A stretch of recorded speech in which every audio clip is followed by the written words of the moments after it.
ஆனா 9 இரவு அம்பாளுக்கு. ஆனா சிவபெருமானுக்கு பாருங்க ஒரே ஒரு இரவு சிவராத்திரி. அதே மாதிரி வைகுண்ட ஏகாதசி சிவபெருமானுக்கு எப்படி ஒரு நாளோ அதே போல திருமாலுக்கு மார்கழி மாதத்தில் வரக்கூடிய வைகுண்ட ஏகாதசி அப்படின்னு சொல்லுவோம். ஆண்களுக்கெல்லாம் ஒரு இரவு விரதம் இருந்தால் போதும், பெண்ணுக்கு மட்டும் 9 இரவுகள் கொடுத்துருக்குறாங்க. கிட்டத்தட்ட 8 மடங்கு அதிகம். அதுக்கு என்ன காரணம் அப்படின்னா, மாதா பிதா குரு தெய்வம் அப்படின்னு சொல்லுவாங்க. அப்போ தாய்க்கு சிறந்த ஒரு இடத்தை கொடுத்து தந்தைக்கு ஒரு இரவை கொடுத்துருக்குறாங்க. இன்னைக்கு எல்லாம் பார்த்தீங்கன்னா மகளிர் தினம், ரொம்ப அற்புதமான பெண்களுக்கே உரிய ஒரு தினம். இன்றைய தினத்தில் ஒரு பெண்ணுக்கு சம உரிமை கொடுக்கப்பட்ட ஒரு தினம். இன்னைக்கு தான் அதை கொடுக்குறார். யாருக்கு? அம்பாளாக இருக்கக்கூடிய உமா பரமேஸ்வரியாக இருக்கக்கூடியதுக்கு அங்கால பரமேஸ்வரியாக சிவராத்திரி அன்னைக்கு தான் கொடுக்குறாங்க. எதை கொடுக்குறாங்க? சரி பாதி கொடுக்கக்கூடிய ஒரு நன்னாள். சரி, ஆணுக்கு பெண் சமம் அப்படின்னு கொடுக்கறதுல கணவனுடைய உடம்பில் பாதி மனைவி அப்படின்னு கொடுத்தார். பிரம்மா மனைவிக்கு நாவில் இடம் கொடுத்தார். நான் எவ்வளவு இருக்குது? சும்மா இந்த 3 விரல் அளவு தான் இருக்குது.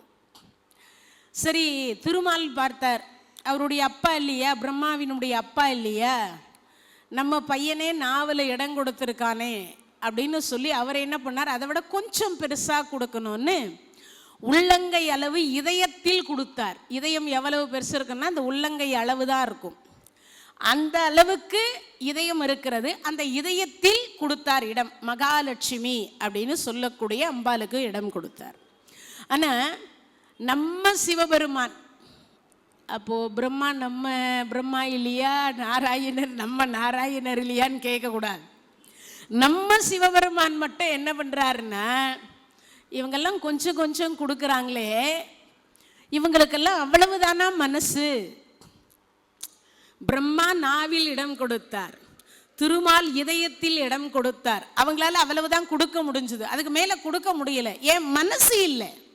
ஆனால் நம்ம சிவபெருமான் அப்படி இல்லையா, என்ன பண்ணிட்டார், நான் சரி பாதி கொடுக்குறேன்னு கொடுத்தார். அதனால தான் சிவபெருமானுக்கு பெருமை என்று சொல்லக்கூடியது.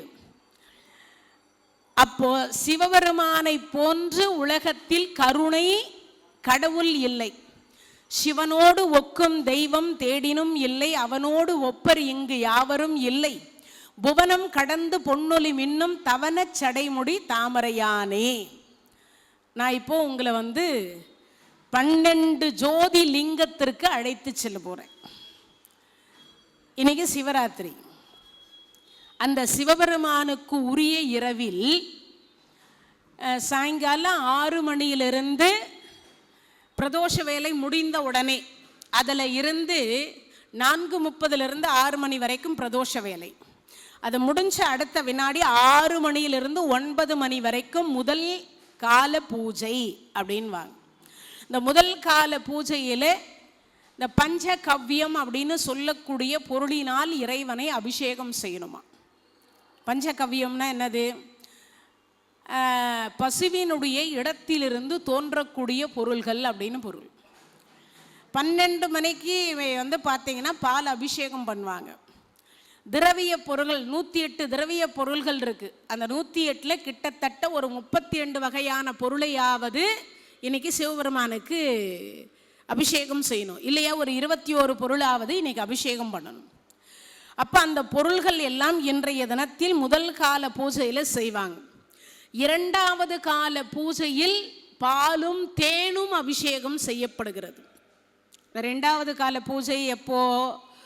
9 மணியிலிருந்து 12 மணி வரைக்கும். அதுக்கப்புறம் இன்னைக்கு ஒரு கால அளவு இருக்குது. 12 மணியிலிருந்து 12:15, அந்த 15 நிமிஷம்னு இருக்கு இல்லையா, அந்த நிமிடம் லிங்கோத்பவர் நிமிடம்னு பேர். இன்னைக்கு மட்டும் அது லிங்கோத்பவர் அப்படின்னு சொல்லக்கூடிய சொரூபத்தினுடைய ஒரு நேரமாக கருதப்படுகிறது. 12 மணியிலிருந்து நீங்கள் இன்னைக்கு ஃபுல்லாக நீங்கள் என்ன பண்ணுவீங்களோ பண்ண மாட்டீங்களோ, ஆனால் 12லிருந்து 12:15 வரைக்கும் கிட்டத்தட்ட ஒரு 15 நிமிடம் சிவாய நம என்று சிந்தித்திருப்போர்க்கு அபாயம் ஒரு நாளும் இல்லை அப்படின்ற ஒன்று நமச்சிவாய சொல்லுங்க, இல்லை சிவாய நம சொல்லுங்க. பஞ்சாட்சர மந்திரத்தை இன்றைய தினத்தில் அந்த 15 நிமிடம் இடைவிடாது ஒன்று சொல்லுங்க. இல்லையா சிவபெருமான் படத்தை முன்னாடி வச்சுட்டு கூட தியானம் செய்யுங்க ஒரு 15 நிமிஷம். இந்த மௌனமாக இருந்து இறைநாமத்தை சொன்னோமே ஆனால் நமக்கு இன்றைய தினத்தில் முக்தி என்கின்ற ஒரு பலன் கிடைத்துவிடும். இன்னைக்கு ஒரு நாள் லிங்கோத்பவர் காலம்னு பேர், இந்த காலத்துக்கு மட்டும் லிங்கோத்பவர் காலம்னு பேர். அப்போ அந்த லிங்கோத்பவர் என்கின்ற அந்த 24 நிமிடத்திற்கு, அதாவது கிட்டத்தட்ட 11:55 நிமிடத்திலிருந்து 12:15 வரைக்கும் லிங்கோத்பவர் காலம்னு பேர். 24 நிமிஷம் மொத்தம். அது அந்த 24 நிமிடம் என்பது பார்த்தீங்கன்னா ஒரு நாளிகை அப்படின்னு சொல்லுவாங்க. அந்த ஒரு நாளிகை பொழுது இறைவனை நாம் விரதம் இன்று மட்டும் இருந்து விட்டோமே ஆனால் இந்த ஒரு ஜென்மத்தில் செய்த புண்ணியம் என்று சொல்லக்கூடியது எளிமையாக கிடைக்கும், பாவம் என்று சொல்லக்கூடியது சீக்கிரமாக விலகிவிடும். ஒன்று, இன்னைக்கு முழுவதும் விரதம் இருக்கலாமா? இருக்கலாம். காலை 6 மணியிலிருந்து மறுநாள் காலை 6 மணி சூரிய உதயத்தின் வரைக்கும் உண்ணக்கூடாது, உறங்கக்கூடாது. இன்னைக்கு மட்டும் கிட்டத்தட்ட ஒரு 20 ஃபோனு எல்லாம் கேட்குறாங்க, சாப்பிட்லாமா, சாப்பிட்டுட்டா அந்த விரதத்தினுடைய பலன் எங்களுக்கு கிடைக்குமா, கிடைக்காதா, எங்களுக்கு சுகர் இருக்குது, பிபி இருக்குது, சாப்பிட்லாமா, முழுமையாக இருக்கணும்னு நினைக்கிறோம் ஆனால் இருக்க முடியாது போல் இருக்கேன்றாங்க. பல வகையான கேள்விகள். ஒன்றே ஒன்று, உடல் உபாதை இருந்தால், நோய் இருந்தால் விரதம் இருக்கணும் என்பது கட்டாயம் இல்லை, அவசியம் இல்லை. குழந்தைகள், நோய்வாய்ப்பட்டிருக்கக்கூடியவர்கள், கர்ப்பஸ்திரீகள், அதே மாதிரி முழுமையாக வயதானவர்கள், வயோதிகர்கள் அப்படின்னு சொல்லுவாங்க. இருக்க முடிஞ்சவங்க இருங்க, இருக்க முடியாதவங்க விட்டுடுங்க, அதை பற்றி பிரச்சனையே இல்லை. சிவபெருமான் கருணாமூர்த்தி. நீங்கள் உடனே நினச்சக்கூடாது இருக்கிறவங்களுக்கு தான் முக்தி கொடுப்பாரா, இருக்கிறவங்களுக்கு தான் செல்வம் கொடுப்பாரா, இருக்கிறவங்களுக்கு தான் கோடி பாவத்தை நிவர்த்தி செய்வாரா, அப்படியெல்லாம் இல்லை. ஏன்னா நம் உடம்பினுடைய உபாதை என்ன என்பது இறைவனுக்கு தெரியும். அதனால் சாப்பிட்றவங்களுக்கும் கொடுப்பார், சாப்பிடாதவர்களுக்கும் கொடுப்பார், உறங்குறவர்களுக்கும் கொடுப்பார், உறங்காதவர்களுக்கும் கொடுப்பார். ஏன்னா சிவபெருமான் மட்டும்தான் குற்றத்தையே குணமாக கொல்லக்கூடிய ஒரு பெருமான். பொன்னும் மெய் பொருளும் தருவானை, போகமும் திருவும் புணர்ப்பானை, பின்னை என் பிழையை பொறுப்பானை, பிழையலாம் தவிர பணிப்பானை, இன்ன தன்மை என்று எரிவொன்னாய் எம்மானை எளிய வந்த பிரானை, அன்னம் வைகும் வயற்பழந்தனில் ஆரூரானை மறக்கலும் ஆமே. சுந்தரமூர்த்தி சுவாமிகள் சொல்றார். அப்போ பொன்னும் மெய்ப்பொருளும் தருவானை, போகமும் திருவும் புணர்ப்பானை, பின்னை என் பிழையை பொறுப்பானை, பிழையலாம் தவிர பணிப்பானைன்றார். அப்ப யோசித்து பாருங்க, செய்யறவர்களுக்கும் கொடுக்கிறார், செய்யாதவர்களுக்கும் கொடுக்கிறார். விருப்பு வெறுப்பு அற்ற ஒரு பெருமான் சிவபெருமான். அப்படின்னா என்ன அர்த்தம்? இந்த விருப்பு வெறுப்பு அற்ற ஒரு பெருமானாக இருக்கக்கூடிய காரணத்தினால் நமக்கு முடிஞ்ச வரைக்கும் பார்த்தீங்கன்னா நீங்கள் எப்படி உபவாசம் இருக்கணும் அப்படின்றத நீங்களே முடிவு செய்து கொள்ளலாம். இன்னொரு விஷயம் என்னென்னா, பால் பழம் மட்டும் சாப்பிட்டுட்டும் விரதம் இருக்கலாம், உப்பில்லா அன்னம் எடுத்தும் விரதம் இருக்கலாம், இல்லை ஒருவேளை உணவு எடுத்துக்கொண்டும் இருக்கலாம் அப்படிங்கிறது இங்கே சொல்கிறாங்க. அதனால் முழுமையாக விரதம் என்பது என்ன அப்படின்னா, காலை 6 to 6, மறுநாள் காலை 6 மணி வரைக்கும் இருக்கக்கூடாது, சாப்பிடக்கூடாது, உண்ணக்கூடாது, உறங்கக்கூடாது என்பதுதான் இந்த சிவராத்திரியினுடைய விரதத்தினுடைய முழுமையான பலன். உடனே கேட்டுறாதீங்க அப்போ இருக்க முடியாதா, கிடைக்காதானாலாம் இல்லை, கிடைக்கும். ஏன்னா சிவபெருமான் நான் முன்பே சொல்லிட்டேன், கருணை உடையவர். அதனால நம்மை பற்றி இறைவனுக்கு தெரியும், அப்படி ஒன்றை நம்ம வச்சுக்கலாம். இப்போ இறைவனுடைய கருணையினால் சிவபெருமானுடைய சிவராத்திரி அப்படிங்கிறதுக்கு என்ன அர்த்தம்? ஒரு இரவு 24 மணி நேரம் உண்ணா நோன்பு இருக்கணும், உறங்கா நோன்பு இருக்கணும். அடுத்து வரக்கூடிய 12 மணி நேரம் சாப்பிடலாம், ஆனால் உறங்கக்கூடாது. மறுநாள் வருது இல்லையா, நாளை காத்தால 6 மணி வரைக்கும் உண்ணாமல் இருக்கணும். அதுக்கப்புறம் நீங்கள் சாப்பிட்டுக்கலாம். ஆனால் அதுக்கப்புறம் இரவு சாயங்காலம் பிரதோஷ வேலை முடிகிற வரைக்குமோ தூங்கக்கூடாது. அப்போதான் அதனுடைய விரதத்தினுடைய முழுமையான பலன். எல்லாம் சிவராத்திரி முடிஞ்ச உடனே முதல்ல வேலை என்ன பண்ணுறோம்? ஆமாம், போய் 3 மணி வரைக்கும் நல்லா மூக்கு பிடிக்க சாப்பிட்டுட்டு தூங்கணும் இல்லையே. ஒரு நாள் முழுசா நம்மளால இருக்க முடியாது. இப்போ 24 மணி நேரம் இருக்கிறதே பெரிய விஷயம். அதில் இன்னும் 12 மணி நேரம் சேர்த்துக்குன்னா எப்படி இருக்க முடியாதுன்றாங்க. ஆனால் இதுதான் விரதத்தினுடைய முழுமையானது. ஆனால் நம்மளால இருக்க முடியாது. இப்போல்லாம் கலியுகம், கம்ப்யூட்டர் யுகம், அதனால் இருக்க முடியாது. ஏன்னா அவரவர்கள் வேலை என்கின்ற ஒன்று பலு இருக்கிறதுனால நம்மளால இருக்க முடியாது. அப்போ சிவராத்திரி என்கின்ற அன்றைய தினத்தில் செய்யக்கூடாதவை செய்யக்கூடியவை அப்படிங்கிற ஒன்று சிலது இருக்கு. அதெல்லாம் நம்ம தெரிஞ்சுக்கணும். என்னென்னா, உண்ணக்கூடாது, உறங்கக்கூடாது, உங்களுக்கு தெரிஞ்சு போச்சு. இப்போ அதுக்கு அடுத்து என்ன அப்படின்னா, குட்டியாக ஒரு சிவலிங்கம் இருக்குமானால், கோயிலுக்கு தான் போகணும்னு அவசியம் இல்லை, குட்டியாக ஒரு சிவலிங்கம் உங்கள் வீட்டில் இருக்குமானால் இன்னைக்கு மட்டும் என்ன பண்ணுங்கன்னா, ஒரு பால் அல்லது ஒரு இளநீர் அல்லது ஒரு தயிர் அல்லது ஒரு தேன், ஒரு நெய், இல்லை அரிசி மாவு, உங்களால் முடிஞ்ச வரைக்கும் ஏதேனும் சில பழங்கள், ஒன்றுமே இல்லைன்னா கூட 2 கற்கண்டு, ஒரு வாழைப்பழம், கொஞ்சம் தேன் விட்டு பிசைஞ்சிட்டு அதையே நீங்கள் அபிஷேகமாக பண்ணலாம். அதெல்லாம் இல்லை அப்படின்னா ஒன்றுமே வேண்டாம். யாவர்க்குமாம் இறைவனுக்கு ஒரு பச்சிலை, யாவர்க்குமாம் பசிவிற்கு ஒரு வாய்வுரை, யாவர்க்குமாம் உண்ணும் போது ஒரு கைப்பிடி, யாவர்க்குமாம் பேசுகிற பொழுது இன்னுரை தானே. திருமூலருடைய வாக்கு.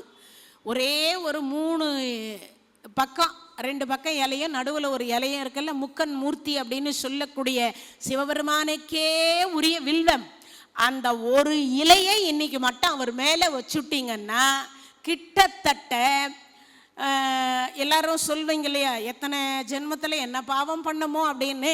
தாய் வழி 7, தந்தை வழி 7, தன்னுடைய வழியில் 7, 21 தலைமுறை செய்த பாவத்தை விலக்கிவிட்டு 21 தலைமுறை செய்த புண்ணியத்தை இன்னைக்கு நமக்கு கொடுத்துருவார்.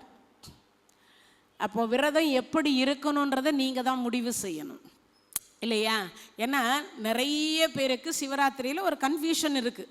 அதனால் இப்படிப்பட்டதெல்லாம் இல்லாமல் இருந்து இன்னைக்கு ஒரு இலை அது மேலே வச்சுட்டா போதும். அந்த முக்கன்னாக இருக்கக்கூடிய அந்த 3 இலை சேர்ந்தார் போல இருக்கக்கூடிய ஒரு இணுக்கு அப்படி வச்சுட்டா நமக்கு என்ன தராராம்? 1 கோடி பாவத்தை இன்றைய தினத்தில் நிவர்த்தி செய்கிறார். அந்த பாவத்தை எல்லாத்தையும் முடிச்சு மொத்தமாக தள்ளி விடுறார். அதுக்கு ஒரு சின்ன ஒரு ஷார்ட் கதை சொல்கிறேன் பாருங்க. மிகப்பெரிய, உங்களுக்கு எதுக்கு தெரியுமோ தெரியாதோ தெரியல, சிவபெருமானுக்குரிய பூக்கள்ல முதல் அர்ச்சனை பூ என்பது தாமரை. உங்களுக்கு ஏற்கனவே அந்த கதையை சொல்லியிருக்கேன். ஆனால் 2வதாக ஒரு பூ இருக்குது, நிறைய பேருக்கு அது தெரியாது. மனம் தும்ப பூ மாதிரி இருக்கணும்னு ஒரு பழமொழி சொல்வாங்க. தும்பை அப்படின்னு சொல்லக்கூடிய ஒரு பெண், அவள் தாசி, அவள் ஒரு தாசி. அந்த பெண் தினமும் என்ன செய்வாலாம், அவ பிறந்தது தாசி குலத்தில் பிறந்துட்டான். தினமும் அந்த அம்மா என்ன செய்வாலாம், ஒரு ஆண்மகன் தன்னை தொட்டு விட்டு போனதுக்கு அப்புறம் நீராடிட்டு நேராக போய் சிவபெருமானை பூஜை செய்வாளாம். இப்படி தொடர்ந்து ஒவ்வொரு நாளும் பூஜை பண்ணிட்டே வந்தாள். ஒரு நேரமும் இந்த பூஜை நடந்துகிட்டே இருந்தது. அதே மாதிரி பார்த்தீங்கன்னா இது நடந்து முடிஞ்சுக்கிட்டே இருக்கும் பொழுது எல்லாரும் சிவபெருமான் நினைக்கிறார், இவ ஒவ்வொரு ஆணையும் தொட்டு விட்டதற்கு பிறகு நீராடிட்டு நம்மளை பூஜை பண்ணுறாளே அப்படின்னு சிவபெருமான் என்ன நினைத்தாரா, இவளை நம்ம சோதிச்சா என்ன அப்படின்னு நினைச்சார். அதில் ஒரே ஒரு ப்ளஸ் பாயிண்ட் என்னன்னு கேட்டால், முதல்ல யார் அந்த அம்மா வாசலில் வெற்றிலை பாக்கோட தட்சணை வைக்கிறாங்களோ அன்று இரவு அவர்களுக்கு சொந்தம்னு அந்த அம்மா விட்டுருவா. இது ஒதுக்கப்படக்கூடிய ஒரு தேதியாக அந்த அம்மா இப்படி தான் அந்த தொண்டை செய்துட்டு வந்தாள். இப்போ அப்படி செய்து கொண்டே வருகிற பொழுது ஒரு நாள் என்ன பண்ணார்னா, கையில் இருக்கக்கூடிய சில்லறையை எடுத்துட்டு போய் சிவபெருமான் வச்சுட்டு சிவபெருமான் வெத்தலை பாக்கில் உண்டியில் இருக்கிற காசை கொண்டு போய் அப்படி வச்சுட்டு அவர் வாசப்படியில் உட்கார்ந்துருக்கிறார். வாசப்படியில் இந்த அம்மா குளித்து முடித்த உடனே பார்த்தா வெத்தலை பாக்கில் சில்லறை தான் இருக்குது. ஆக மொத்தத்தில் அவரால் என்ன முடியுமோ அதை வச்சுட்டார். பார்த்தா உச்சந்தலையிலிருந்து உள்ளங்கால் வரைக்கும் ஒயிட் அண்ட் ஒயிட்டு. இப்போ உங்களுக்கு புரிஞ்சிருக்கும்னு நினைக்கிறேன். அந்த கிழம் எப்படி இரும்புதான், அப்படி இரும்புது. இருந்தாலும் அவளுடைய அந்த வழிபாட்டு முறையில் ஒரு நாளைக்கு முதல்ல யார் அந்த தட்சணையை வைக்கிறாங்களோ அன்று இரவு அவர்களுக்குரியது அப்படின்னு கொடுக்குறாங்க.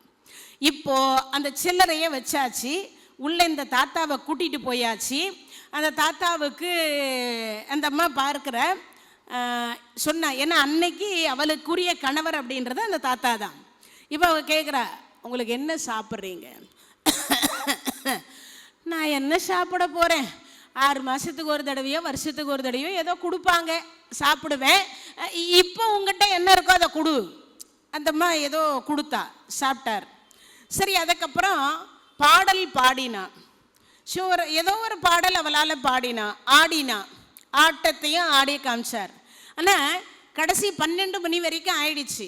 இவர் தொடுவாரான்னா தொடலை, ஏன்னா வயோதிகம் காரணம். 10 குறைக்கு சாப்பிட்டது ஜீரணம் ஆகலை. 12 மணிக்கு மேலே எடுக்கிறார், எடுத்தார்.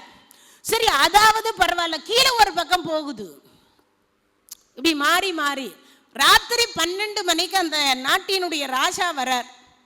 ஒரு 1000 தங்க காசை கொண்டு வந்து அந்த தாசியினுடைய வீட்டை இப்படி தட்டுறார். பார்த்தா அந்த வெத்தலை பாக்கில் வச்சாச்சு. வச்சுட்ட உடனே பார்த்தா, ஐயா இன்னைக்கு முடியாது, நான் இந்த நாட்டினுடைய ராஜான்னார். நீ யாரா வேணாலும் இருக்கலாம், இன்னைக்கு முன்கூட்டியே ஏற்கனவே பதிவாகி விட்டது, உங்களுக்கு தர முடியாது. சரி, சொல்லியாச்சு. அந்த ராஜா சொன்னார், என்னை விட அப்படி யார் உயர்ந்தவன் வந்திருக்கிறான், என்னை விட யார் அவன் உயர்ந்தவன் வந்திருக்கிறான். அப்போ அதுக்கு அந்த அம்மா சொன்ன, அவர் வைத்தது என்னமோ சில்லறை தான், அது இன்றைய எனக்கு இறைவன் பணித்த ஒரு சம்பளம், எனக்கு இன்னைக்கு இறைவன் கொடுத்த வருமானம் அதுதான். இன்னைக்கு எனக்கு இறைவன் அவரைத்தான் கணவனாக முன்கூட்டியே எழுதப்பட்டிருக்கிறது.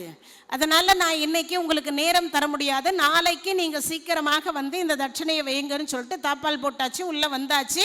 வர்றதுக்குள்ளே பார்த்தா இங்கேருந்து அவ்வளோ தொலைவு கழிஞ்சு வச்சுக்கிறார். இப்படி தினமும் அந்த ஆடினா பாடினா, அதுக்கப்புறம் தொடலான்னு வருகிற பொழுதே அவர் கையில் வாம்பிட்டு எடுத்தார், அதாவது வாந்தி எடுத்தார். அதை பிடிச்சிட்டாங்க. அப்போ அதுக்கப்புறம் என்னன்னா, கீழேயும் போகுது மேலேயும் போகுது. தொடர்ந்து இந்த அம்மா துணி மாத்திரா, கையில் அந்த எச்சிலை பிடிக்கிறா, கொண்டு போய் கொட்டுறா, மறுபடியும் அதை துடைக்கிறா, மறுபடியும் கொண்டு போய் உட்கார வைக்கிறா. இப்படியே இரவு விடியற்காலை பொழுது வரைக்கும் நடந்துட்டு இருந்தது.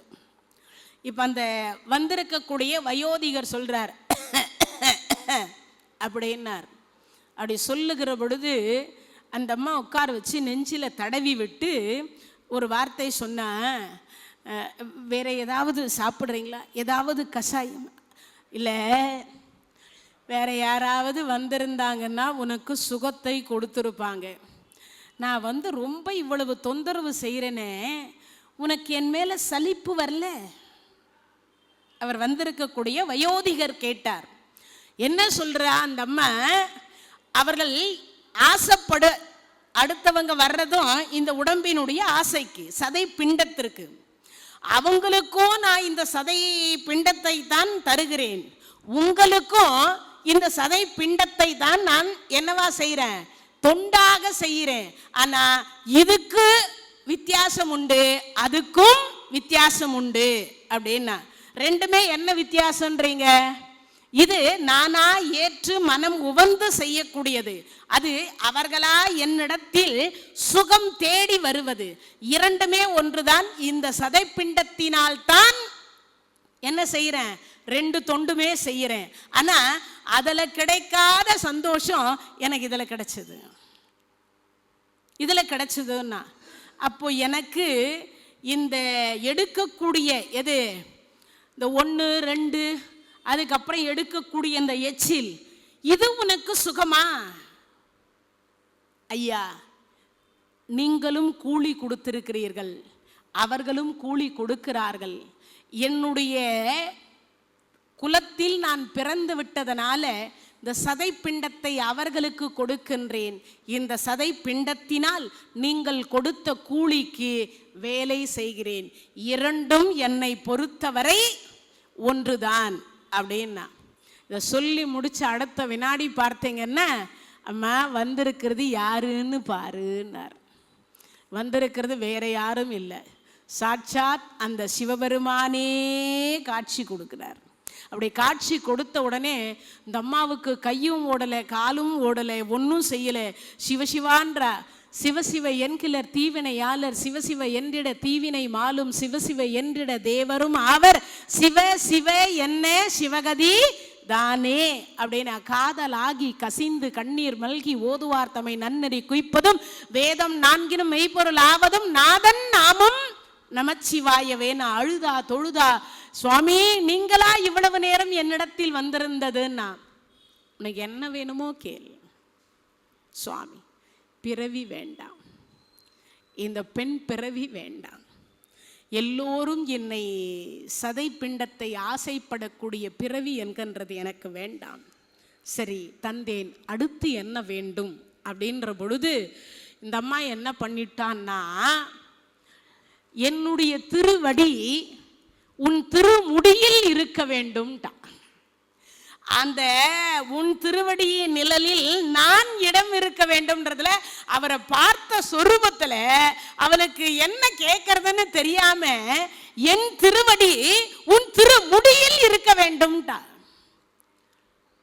சிவபெருமான் எது இந்த தும்பை தாசி பெண் அவளுடைய திருவடி போய் சிவபெருமான் திருமுடியில் இருக்கலாமா? யோசிச்சு பாருங்க.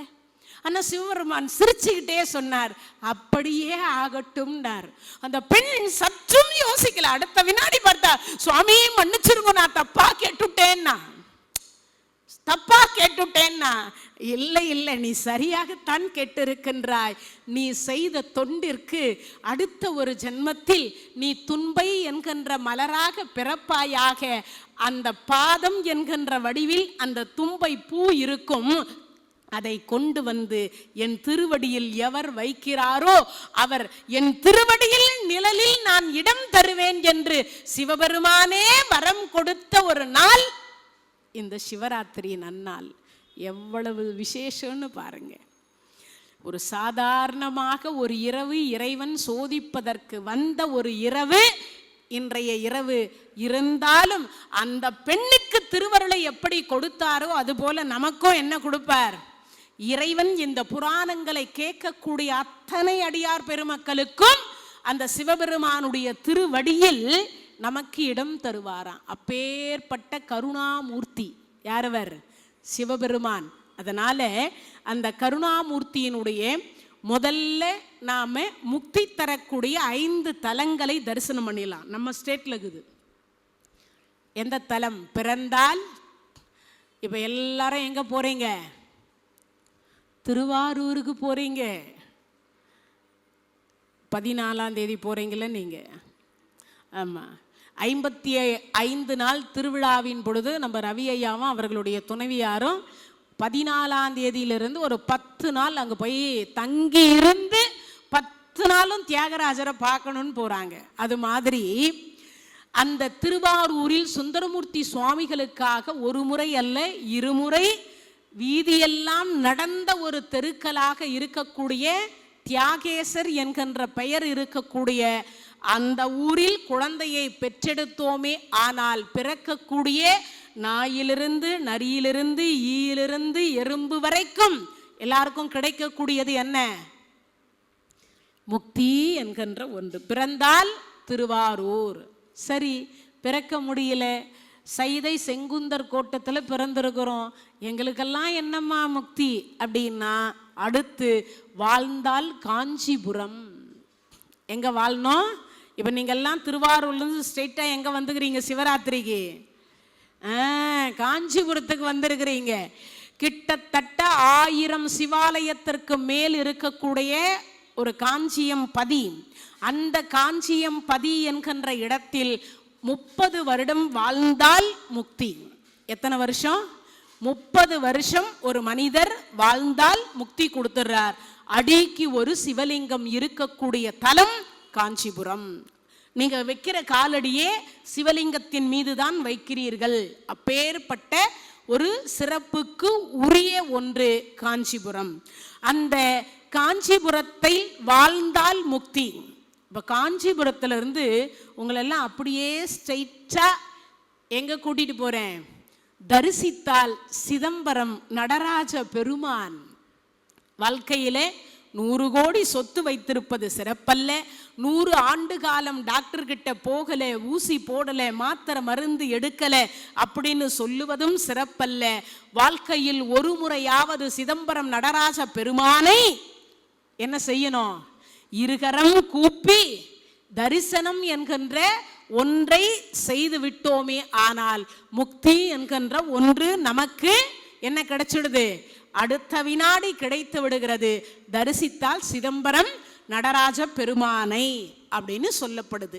அப்போ சரி, இப்போ உங்களெல்லாம் சிதம்பரத்தில் இருந்து நேரா அடுத்த ஒரு தலத்திற்கு கூட்டு போறேன். இருந்த இடத்திலிருந்து நினைத்தால் முக்தி. எது? திரு அண்ணாமலை என்று சொல்லக்கூடிய அண்ணாமலையாருக்கு அரோகரா. வாழ்க்கையிலே ஒரு நாளைக்கு ஒரு முறையாவது இந்த அண்ணாமலையாருக்கு அரோகரா என்கின்ற வார்த்தை சொன்னால் நம் பிராணன் பிரிந்த உடனே அண்ணாமலையாரே நந்தியம்பெருமானோடு வந்து நம்மை அழைத்து செல்லுவார். எப்ப அழைத்து செல்லுவார்னா, உயிர் பிரிகின்ற பொழுது இறக்கக்கூடியவர்கள் காதில் அண்ணாமலையாருக்கு அரோகரா என்கின்ற வார்த்தையை சொல்லிவிட்டோமே ஆனால் இருந்த இடத்திலிருந்து 1 கோடி பாவத்தை நிவர்த்தி செய்து அடுத்த ஒரு பிறவியும் வேண்டாம் என்று அண்ணாமலையாரே நேரடியாக வந்து அழைத்து செல்லக்கூடிய ஒரே ஒரு தலம், நினைத்தால் முக்தி தரக்கூடிய தலம். இப்போ அண்ணாமலையாரை தரிசனம் பண்ணிட்டு நேரா காசிக்கு நிகரான பதி ராமேஸ்வரம். காசிக்கு நிகரான பதி ராமேஸ்வரம்.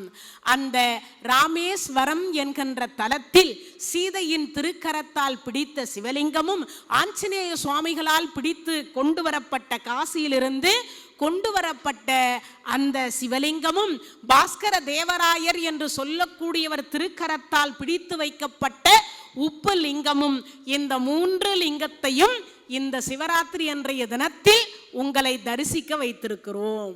இப்போ மொத்தம் எத்தனை ஆயிடுச்சு? இது ஒரு 4, அப்புறம் ராமேஸ்வரத்தில் 5, அதுக்கப்புறம் அங்கேயே இன்னும் 2 ஆஞ்சநேய சுவாமிகள் கொண்டு வந்தது, பாஸ்கர தேவராயர் திருக்கரத்தால் உப்பில் பிடித்து வைத்த சிவலிங்கம். மொத்தம் 7 லிங்கத்தை இப்போ நீங்கள் தரிசனம் பண்ணிட்டீங்க. அதுக்கடுத்து காசியம் பதி. ஏன்னா ராமேஸ்வரத்தை தரிசனம் பண்ணால் காசியும் தரிசனம் பண்ணினோம் இல்லையா? அதனால காசி விஸ்வநாதர் என்று சொல்லக்கூடிய அந்த காசி விஸ்வநாதரையும் தரிசிக்கணும்.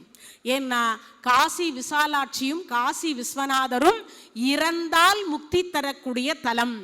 நம்ம வாழ்க்கையில் வயதான காலத்தில் காசியில நிறைய மடங்கள் இருக்கின்றது.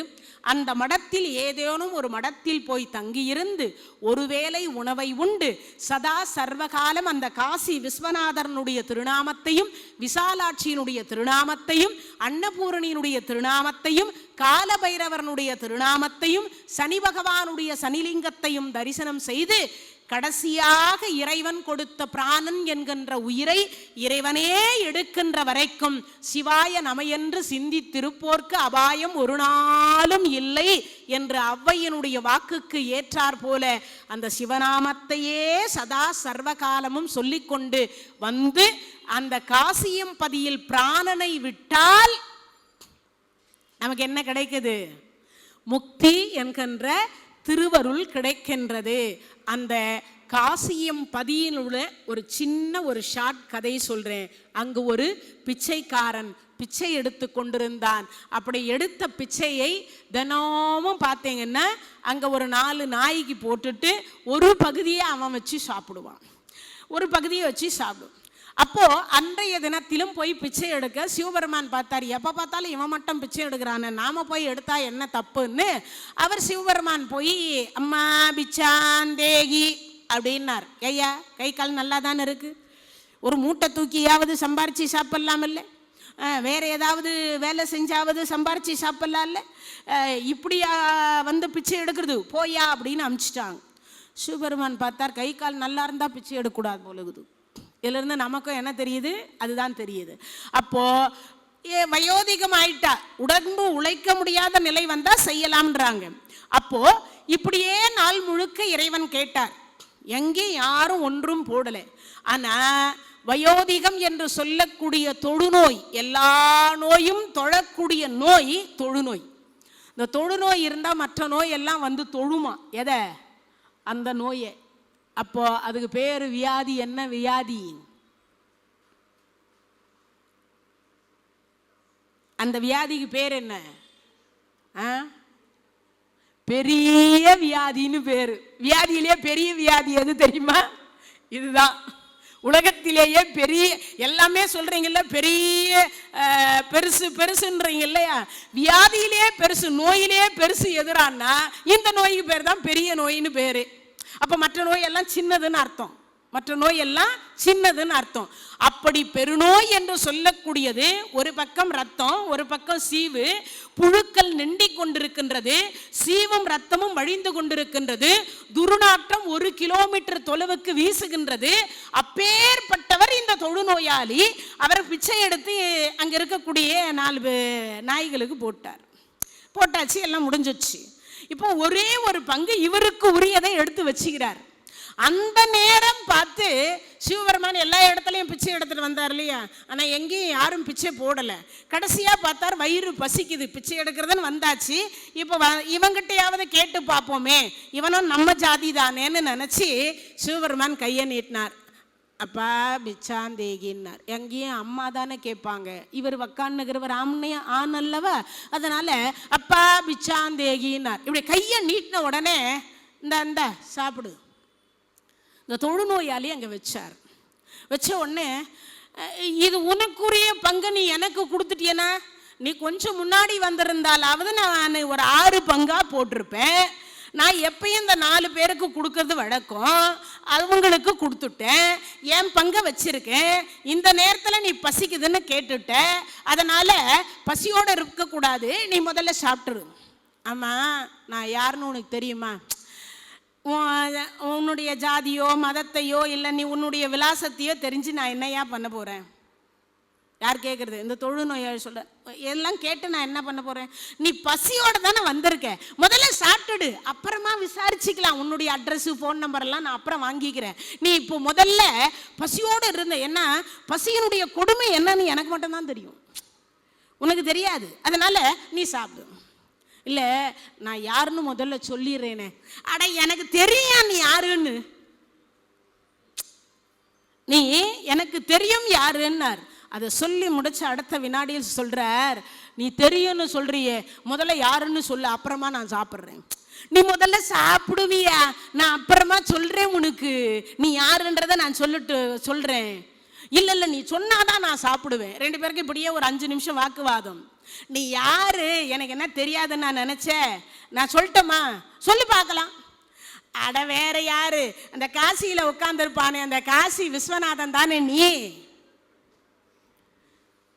சாட்சாத் அந்த சிவபெருமான் அப்படியே சொரூபத்தில் காட்சி கொடுத்தார். என்னை எப்படா கண்டுபிடிச்ச?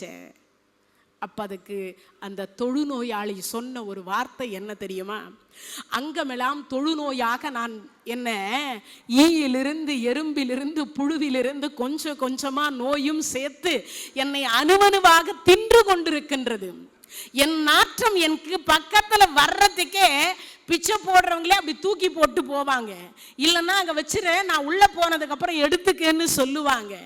அப்படி இருக்கும் பட்சத்தில் என் பக்கத்தில் கிட்ட வந்து நின்று, அது மட்டும் இல்லை அப்பா பசிக்குதுன்னு சொல்லி 2 கரம் நீக்கக்கூடிய ஒருவன் இந்த பூமியில் எவன்டா இருக்கான் என் விஸ்வநாதனை தவிர என்று சொன்ன அடுத்த வினாடி அங்கு சிவபெருமான் கண்ணிலும் கண்ணீர் வந்தது என்று சொன்னால் அந்த சிவனோடு ஒக்கும் தெய்வம் தேடினும் இல்லை. சிவனோடு ஒக்கும் தெய்வம் அந்த காசி விஸ்வநாதனை தவிர வேறு யார் என்னிடத்தில் இந்த தொழுநோயாளி கிட்ட வந்து உட்கார்ந்து சாப்பிடக்கூடிய அளவுக்கு உரிமை உள்ளவன் எவன் இருக்கிறான்? வேற யாரும் இருக்க முடியாதல்லவா? அப்பேற்பட்ட ஒரு காசியம்பதி. இது நடந்த நிகழ்வு, இதெல்லாம் வந்து கற்பனை கதையெல்லாம் கிடையாது. அப்போ அப்பேற்பட்ட சிவபெருமான் தொழுநோய் என்பது வந்து கிட்டத்தட்ட எடுக்கக்கூடிய ஜென்மம் எல்லாம் கோடி பாவம் செய்தால்தான் அந்த பெருவியாதி என்று சொல்லக்கூடிய வியாதி வருமா? ஜென்மந்தோறும் எழுகடல் மணலை அளவிடி அதிகம் எனதிடர் பிறவி அவதாரம்னு சொல்றார் அருணகிரி பெருமான். ஒரு கடல் மணலை எடுத்து எண்ணி பார்த்து 7ஆல பெருக்கணும் என்று சொல்லப்படுகிறது. அப்படி 7 கடல் மணலை எடுத்து எண்ணி பார்க்கிற பொழுது அத்தனை பிறவிகள் நமக்கு இருக்கின்றது. அத்தனை பிறவியிலும் ஒவ்வொரு பிறவியிலும் ஒவ்வொரு கோடி பாவம் செய்தால்தான் பெருவியாதி என்று சொல்லக்கூடிய அந்த பெரிய வியாதியே வருமா? அப்படி ஒவ்வொரு கோடி பாவம் செய்திருந்தாலும் கூட அவன் பெருவியாதிக்காரனாக இருந்தாலும் கூட பரவாயில்லை, சிவா என்று ஒரு முறை அழைத்து விட்டால், சிவாய நம என்று அழைத்து விட்டால், அந்த பிச்சைக்காரன் தொழுநோயாளியாக இருந்தாலும் கூட அவனிடத்திலும் நான் விரும்பி வருவேன் என்று காண்பித்த ஒரு இடம் காசியம்பதி. இப்போ அந்த பதியையும் தரிசனம் செய்துட்டோம். பாருங்க, இருந்த இடத்திலிருந்து சிவசுப்பிரமணிய சுவாமி நம்மளை எங்கெங்கெல்லாம் அழைச்சிட்டு போய் வந்திருக்கிறார். சரி, இப்போ 12 ஜோதி லிங்கத்திற்கு உங்களை அழைச்சிட்டு போறேன். ஏன்னா ஒவ்வொரு லிங்கமாக சொல்லிட்டே வந்துட்டோம்னா என்னன்னா, இந்த சிவராத்திரி நன்னாள்ல கிட்டத்தட்ட 7 சிவாலயத்தை தரிசனம் செய்யணுமா. நம்மால பக்கத்தில் இருக்கிற கார்ணீஸ்வரரையும் சிவசுப்பிரமணிய சுவாமி கோயில் இருக்கக்கூடிய காசி விஸ்வநாதர் 2 பேர் தான் தரிசிக்க முடியும். ஏன்னா பக்கத்தில் 2 பேர் தான் இருக்காங்க. அதுக்கு அடுத்துன்னா நம்மால போகணும்னா முடியாத விஷயம் இல்லையா? அதனால இருந்த இடத்திலிருந்தே உங்களை 12 ஜோதிலிங்கத்திற்கு இன்றைய தினத்தில் அழைத்து செல்ல போகிறோம். என்ன, காசு கிடையாது, பஸ்ஸு கிடையாது, கார் கிடையாது, பைக் கிடையாது, பஞ்சரா போயிடும் பயப்பட வேண்டாம், ட்ரெயின் டிக்கெட் கிடைக்கல, ரிசர்வேஷன் கிடைக்கல, பர்த்து கிடைக்கலன்னு பயப்பட வேண்டாம், ஃப்ளைட் டிக்கெட் கிடைக்கலன்னு பயப்பட வேண்டாம். இருந்த இடத்துல இருந்தே சுற்றி பார்க்க போகிறோம். இப்போ முதல் தரிசனம். இந்த 12 ஜோதிலிங்கம் எப்படி வந்தது? ஒரு கேள்வி வரும் இல்லையா மனசுக்குள்ளர?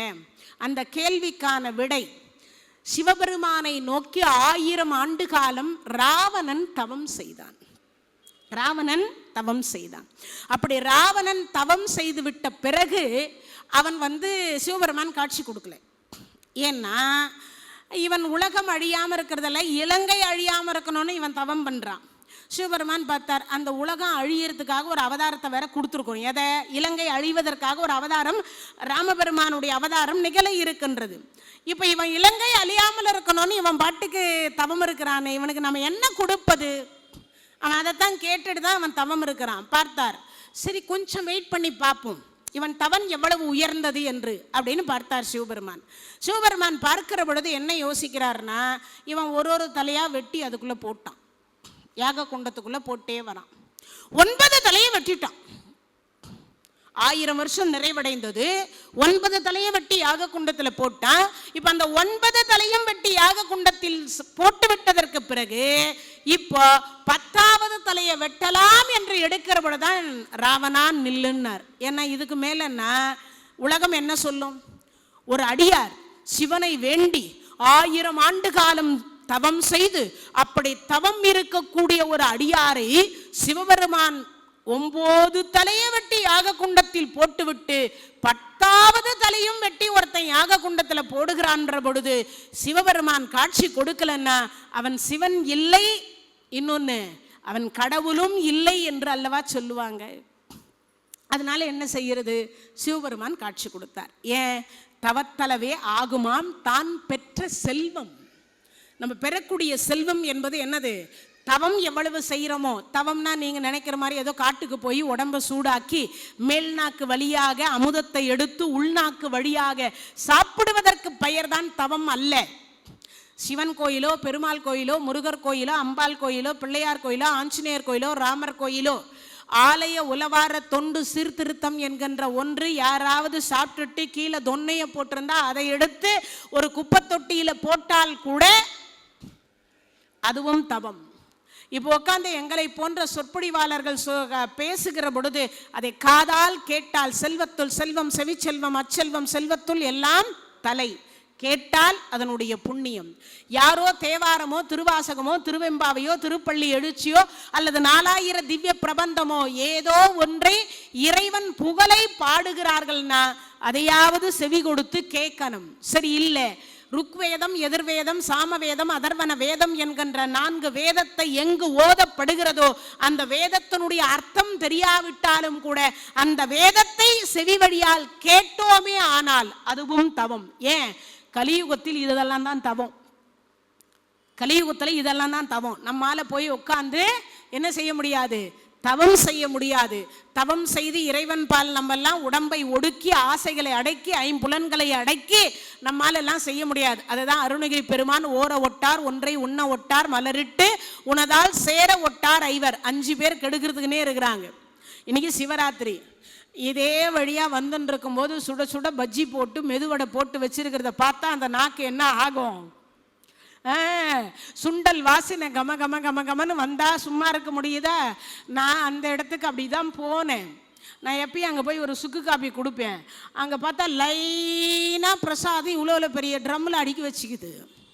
அன்னதானம் போடப்படும். சிவராத்திரி அன்னைக்கு அன்னதானம் சாப்பிடக்கூடாதுன்னா அன்னதானம் செய்து அப்படி வச்சிருக்கும் போது அங்கிருந்து கம கம கமன்னு வாசனை வந்தா சாப்பிடணும்னு தோணுமா? விரதம் இருக்கணும்னு தோணுமா? யோசிச்சு பாருங்க. இல்லையா? அதையும் தாண்டி நம்மால விரதம் இருக்கிறோன்றது தான் அங்க இருக்கக்கூடியது. அப்போ நம்மால தவம் என்று சொல்லக்கூடியது எவ்வளவு இருக்க முடியுமோ அவ்வளவுதான் செய்ய முடியும். அதனால கலியுகத்தில் இதெல்லாம் தான் தவம், இதெல்லாம் தான் தவம். அதனால அப்படிப்பட்ட ஒரு தவத்தை ராவணன் செய்தான். 5000 வருஷம் 1000 ஆண்டு காலம் செய்தான். 9 தலையை வெட்டி யாக குண்டத்துல போட்டான். சிவபெருமான் காட்சி கொடுக்கிறார். அப்பா உனக்கு என்ன வேணும்? இலங்கை அழியாமல் இருப்பதற்காக எனக்கு உங்க இதயத்தை லிங்கமாக்கி கொடுங்க அப்படின்னு சொல்லி கேட்டார். இலங்கை அழியாமல் இருக்கணும், எனக்கு மரணமிலா பெருவாழ்வு கொடுங்கன்னார். அது மட்டும் சிவபெருமான் சொன்னார், பிறந்தால் இறப்பு நிச்சயம், பிறந்தால் இறப்பு நிச்சயம். வேற ஏதாவது கேள், இலங்கை அழியாமல் இருக்கணும், யார் வந்தாலும் அழிக்க கூடாது. அதனால எனக்கு அப்படி ஒரு லிங்கம் கொடுங்கன்ன பொழுதுதான் சிவபெருமானுடைய இதயத்தையே லிங்கமாக்கி ஆத்மலிங்கமாக கையில கொடுத்தார். அதுதான் 51 சக்தி பீடத்தில் கோகர்ணம் என்று சொல்லக்கூடிய இடம். கர்நாடக மாநிலம் ஜூப்ளியில இருந்து கிட்டத்தட்ட ஒரு 105 கிலோமீட்டர் தொலைவில் இருக்கக்கூடியது. கொட்டப்பாக்கு அளவுதான் அந்த சிவலிங்கம் இருக்கும். எந்த அளவு இருக்கும்? கொட்டப்பாக்கு அளவுதான் அந்த சிவலிங்கம் இருக்கும். அதுக்கு மேல பெருசா இருக்காது. இன்னொரு விஷயம் என்னன்னா, இன்றைக்கு அந்த சிவராத்திரி அன்றைய தினத்தில் மட்டுமல்லாது 365 நாட்களும் அடியார்கள் என்று சொல்லக்கூடிய பக்த கோடிகள் போகிறவங்களே பால்ல இருந்து, தயிர்ல இருந்து, தேன்ல இருந்து, பஞ்சாமிர்தத்துல இருந்து நீங்களே உங்க கரத்தால் அந்த இறைவனுக்கு அபிஷேகம் செய்யலாம். அது மட்டும் இல்ல, உங்க கரத்தால் அந்த இறைவனை தொட்டு கண்ணில் ஒத்திக்கலாம்.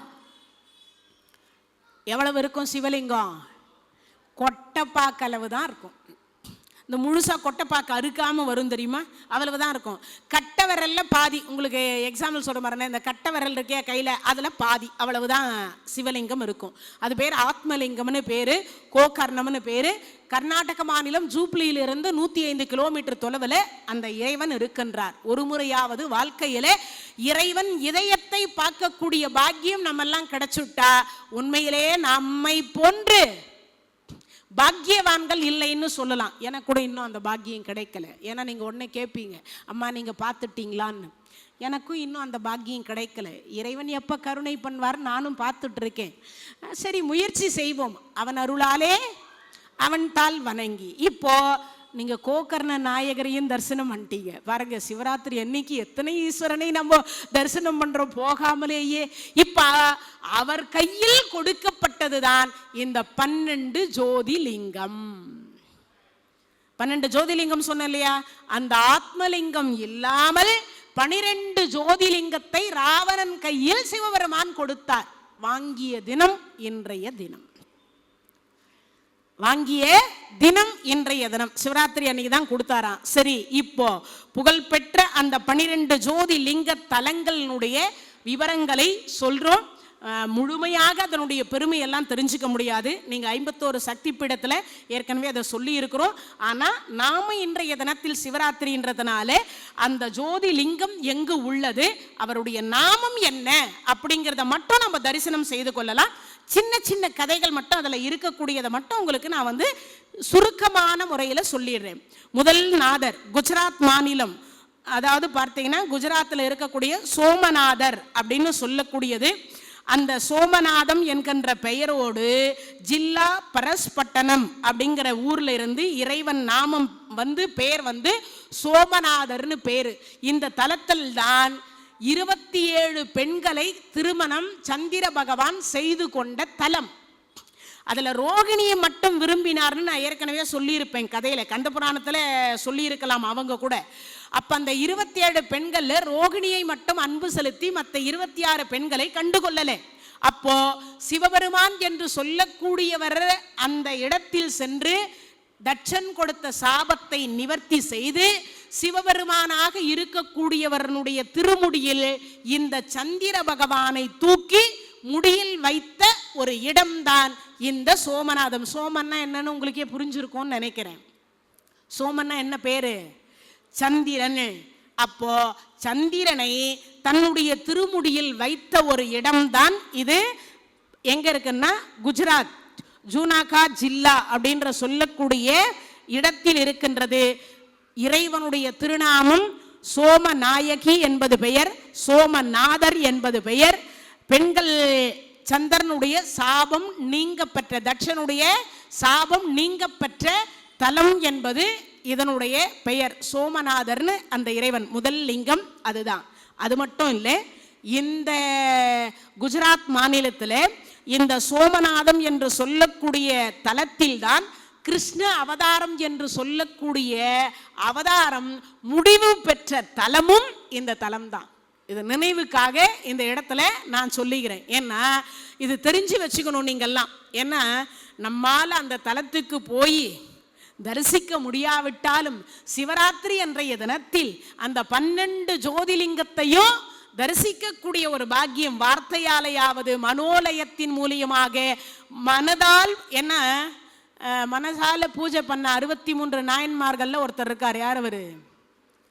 பூசலார். யாரு எப்படி பூஜை பண்ணார்?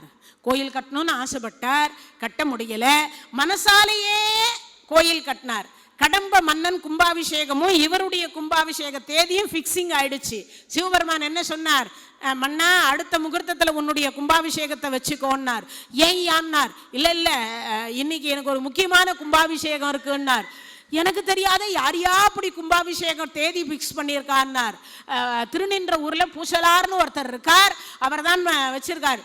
மகாராஜா அங்கிருந்து திருநின்ற ஊருக்கு வந்துட்டார். வந்து பார்த்தா கோயிலையும் காணோம், ஒன்றும் காணோம். கடைசியா சொன்ன கனவுல சொன்ன பூசலார்னு ஒருத்தர் சொன்னார். அவர் யார் இருக்காருன்னார். போய் பார்த்தா அவர் ஒரு மரத்துக்கடியில் உட்காந்துருக்கார். ஐயா நீங்க கோயில் கட்டிக்கிறீங்களாமே, உங்க கும்பாபிஷேகத்துக்கு சிவபெருமானே வந்துட்டார் அப்படின்னார். நானா கோயிலா? நான் எங்கேயா கட்டினேன்? ஆமா நீங்க கட்டினதான் சொன்னார், இன்னைக்கு தான் கும்பாபிஷேகம்னு வேற சொன்னார்னார். அப்படியா சொன்னார்? ஆமா சிவபெருமான் என் கனவிலே வந்து சொன்னார் அப்படின்னார். என் தேதியை வேற தள்ளி வேற வைக்க சொன்னார். எல்லார்கிட்டையும் கேட்டார் கோயில் கட்டலான்னு. யாரும் என்ன சொல்லிட்டா, இவன் பைத்தியக்காரன், இவனுக்கு எதுக்கு காசு அப்படின்னு யாரும் கொடுக்கல. மனத்தினாலே எப்படி கோயில் கட்டினா எப்படி இருக்கும் என்று கற்பனை பண்ணினார். அதே மாதிரி மனத்தில் கட்டிய கோயிலை கடம்ப மன்னனிடத்தில் விவரித்த பொழுது கடம்ப மன்னன் கண்ணிலிருந்து கண்ணீர் வந்தது. அதனால்தான் என் தேதியை ஒத்தி வைக்க சொன்னார் என்று.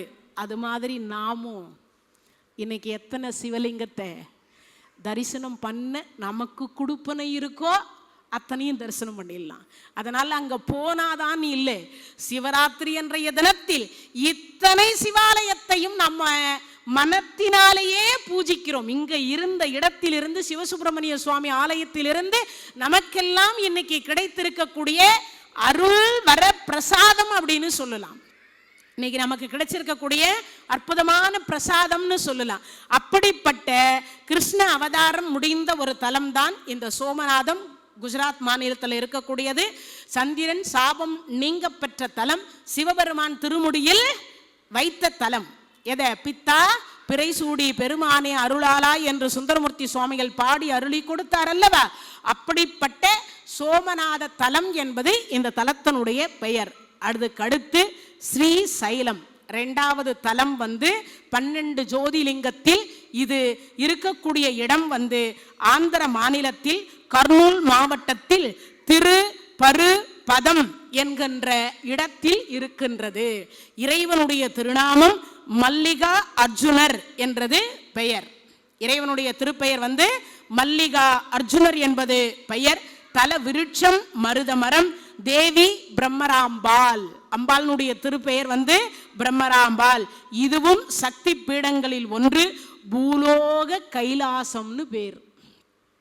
வாழ்க்கையில ஒரு முறையாவது ஆந்திர மாநிலத்தில் கர்னூல்ல இருக்கக்கூடிய மல்லிகா அர்ஜுனேஸ்வரர் என்று சொல்லக்கூடிய அந்த ஈஸ்வரனையும் பிரம்மராமாலையும் தரிசிக்க முடியலனாலும் சிவராத்திரி அன்னைக்கு ஒரு சிந்தையில் அவருக்கும் மனதால் இங்கிருந்தே கையில வில்வம் எடுக்கிற மாதிரியும் அவர் மேல வைக்கிற மாதிரியும் ஒரு கற்பனை பண்ணி கொள்ளுங்க. ஒரு பஞ்சாட்சர மந்திரம் என்று சொல்லக்கூடியதை சிவாய நம என்று சிந்தித்திருப்போர்க்கு அபாயம் ஒரு நாளும் இல்லை. இது இரண்டாவது தலம். அதே மாதிரி நந்தியம்பெருமான் இந்த தலம் நந்தியம்பெருமானே மலையாக இருந்து இறைவனை தாங்கிக் கொண்டிருப்பதாக ஐதீகம். எது? இந்த ஸ்ரீசைலம் என்று சொல்லக்கூடிய தலம் மலை நந்தி சொரூபத்திலேயே அந்த வடிவம் இருக்கும். நந்தியம்பெருமானையே சிவபெருமானையும் அம்பாலையும் தாங்கி நிற்பதாக ஐதீகம் உள்ள தலம். பூலோகத்தினுடைய கைலாசம் என்று போற்றக்கூடிய தலம். பரவாயில்லைங்க, கைலாசத்துக்கெல்லாம் போக முடியலன்னு யாரும் இன்னைக்கு சிவராத்திரி வருத்தெல்லாம் பட வேணாம். இருந்த இடத்திலிருந்தே பூலோக கைலாசத்துக்கு நம்ம போயிட்டு வந்துட்டோம்னா பார்த்துக்கோங்க. அப்போ இறைவனுடைய கருணை என்று சொல்லக்கூடியது அந்த நாதர்னுடைய பெயர். இன்னொரு பெயரும் இருக்கு, பருபதநாதர். அவருடைய திருப்பெயர் மல்லிகார்ஜுனர் என்றும் ஒரு பெயர். இன்னொன்னு என்ன பெயர் இருக்கா? பருபதநாதர் என்கின்ற பெயரும் அந்த இடத்தில் விளங்கி கொண்டிருக்கிறது. இது இரண்டாவது தலம். அடுத்த தலமாக இருக்கக்கூடியது உஜ்ஜயினி என்று சொல்லக்கூடிய தலம். இது மூன்றாவது தலம். மத்திய பிரதேசத்தில் அவந்திகா என்று சொல்லக்கூடிய இடத்திலிருந்து இருக்கின்றது. முக்தி தரக்கூடிய நகரங்களில் எழில் நகரமாக விளங்குகின்றது. மகா காளி என்று சொல்லக்கூடிய மகா காளி தேவியாக இங்கு வீற்றிருக்கிறாள். இறைவனுடைய திருநாமம் மகா காலர் என்கின்ற திருநாமம் என்று சொல்லக்கூடியது. சிவபெருமான் குலத்தில் நீர் நிறம் மாறும் அதிசயம் இருக்கக்கூடிய தலம் என்று விளங்கக்கூடியது. விக்ரமாதித்தனுக்கும் காளிதாசனுக்கும் உஜ்ஜயினி என்கின்ற இந்த தலத்தில் தான் என்ன கொடுத்தாங்களாம்? திருவருள் என்று சொல்லக்கூடிய காளி தேவியினுடைய சொரூபத்தை இருவருக்கும் தரிசனம் செய்து என்ன கொடுத்தாங்க?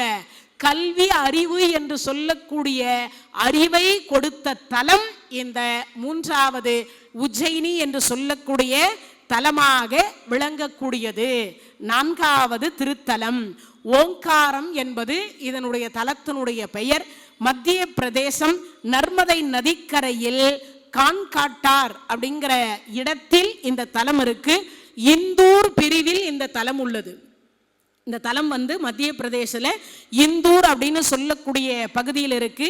இறைவன் பெயர் அமலேஸ்வரர். அப்படின்னா என்னது? ஓங்கார சொரூபமாக ஓம் என்கின்ற சொரூபத்தினுடைய வடிவில் சிவபெருமான் அங்கு காட்சி கொடுக்கிறாராம். ஓங்கார வடிவத்தில் ஊரும் அமைந்திருக்கிறதாம். பிரணவத்தினுடைய வடிவத்தில் ஓங்கார சொரூபமாக அந்த ஊரே அப்படிதான் இருக்கான். அதனாலதான் அதுக்கு பேரே ஓங்காரம் அப்படின்னு பேராம். அந்த இறைவன் ஓங்கார ஈஸ்வரர் என்பது பெயர். அது மட்டும் இல்லை, முதல்ல பஞ்சமுக விநாயகர் அப்படின்னு சொல்லக்கூடிய விநாயக பெருமான் இருக்கும் இல்லையா? அந்த விநாயக பெருமான் பஞ்சமுகமாக 5 முகமாக தோன்றிய ஒரு தலம் இந்த ஓங்கார தலத்தில் தான் முதல் முறையாக 5 முக விநாயகரை தரிசனம் செய்யலாம். அதே மாதிரி இன்னொன்று நருமதை தீர்த்தம் என்று சொல்லக்கூடியது. இந்த நருமதை என்பது யாரு? இந்த நர்மதா தேவி என்று சொல்லக்கூடிய காவேரியையே நர்மதையாக வர வைத்தாராம் இறைவன் சிவபெருமான். அப்பேற்பட்ட ஒன்று இப்போ நருமதை தீர்த்தம் பகவானின் திருவுருவத்தின் மீது இயற்கையாகவே அங்கிருக்கக்கூடிய இறைவன் பால் தன்னாலேயே விழுந்துகிட்டே இருக்குமா. எது? இடைவிடாது விழுந்துகிட்டே இருக்குமா. எது? இந்த நர்மதா நதி என்று சொல்லக்கூடிய புண்ணிய நதி அங்கிருக்கக்கூடிய ஈஸ்வரன் மீது தன்னாலேயே விழுந்து கொண்டு இருக்கக்கூடிய இடத்தில்தான் இந்த சிவலிங்கமே அமைந்திருக்கின்றது. சிவபெருமானே அமர்ந்திருக்கின்றார். 5வது தலம். இந்த 4வது தலம் உங்களுக்கு புரிஞ்சிருக்கும்னு நினைக்கிறேன். மத்திய பிரதேசத்தில் நர்மதை நதிக்கரைக்கு பக்கத்தில் இருக்கக்கூடிய இந்தூர் என்கின்ற தலத்தில் இருக்கின்றது. அங்கிருக்கக்கூடிய ஈஸ்வரனுடைய பெயர் ஓங்கார ஈஸ்வரர் என்பது பெயர். அது மட்டும் இல்லை, பஞ்சமுகி என்று சொல்லக்கூடிய 5 முகம் என்கின்ற விநாயக பெருமான் இருக்கக்கூடிய தலமும் அந்த தலம். நர்மதை என்கின்ற அந்த நதியாக இருக்கக்கூடியது இறைவன் மீது இயற்கையாகவே விழுந்து கொண்டிருக்கக்கூடிய, யாரும் போய் அபிஷேகம் எல்லாம் பண்றதில்ல, இயற்கையாகவே விழுந்து கொண்டிருக்கக்கூடிய ஒரு தலமாக இந்த ஓங்கார தலம் 4வது தலம் அமைந்திருக்கின்றது. 5வது தலம் பீமவரம். பீமாவரம்னு சொல்லுவாங்க. ஆந்திர பிரதேசம். இறைவன் திருநாமம் பீமசங்கரர் என்பது பெயர். அதாவது திகினி ஊர் அப்படின்னு சொல்லுவாங்க. என்ன ஊர்? திகினி ஊர் அப்படின்னு சொல்லுவாங்க. அந்த ஊரில், அந்த ஊருக்கு பேரே தீயினுடைய சொரூபமாக இருக்கக்கூடிய காரணத்தினால் அந்த நாமம் வந்ததான். பீமாவரம் என்கின்ற இடத்தில் ஆந்திர மாநிலத்தில் இந்த தலம் இருக்கின்றது. 5வது தலம் இந்த தலம். 6வது தலம் வைத்தியநாதம் என்று சொல்லக்கூடியது சீதாபுரம் மகாராஷ்டிரா என்கின்ற மாநிலத்தில் இந்த தலம் அமைந்திருக்கின்றது. பைரவர் எல்லா தலத்திலும் நின்றுதான் காட்சி பார்த்திருப்பீங்க. இந்த ஒரு தலத்தில் வைத்தியநாதம் அப்படின்னு சொல்லக்கூடிய இந்த ஒரு தலத்தில் மட்டும் கால பைரவராக இருக்கக்கூடிய பெருமான் அமர்ந்த வாக்கில் காட்சி கொடுக்கக்கூடிய ஒரே தலம் இது மட்டும்தான். மற்ற எல்லா தலத்திலும் கால பைரவர் எப்படி இருப்பார்? நின்ற கோலத்தில் தான் இருப்பார், நிர்வாணமாகத்தான் இருப்பார். அவருக்கு ஆடை என்பது ஞானமே கல்வியே ஆடையாக இருக்கிறதுனால அவர் மட்டும்தான் ஆடை உடுத்தாமல் அவரை பூஜை செய்வாங்க, அவருக்கு மட்டும். அதே மாதிரி எல்லா தலத்தில் இருக்கக்கூடிய கால பைரவரும் நின்ற வாக்கில் காட்சி கொடுப்பாங்க. இந்த ஒரு தலத்தில் மட்டும் கால பைரவர் அமர்ந்த வாக்கில் காட்சி கொடுப்பார். இந்த ஒரு தலத்துல மட்டும்.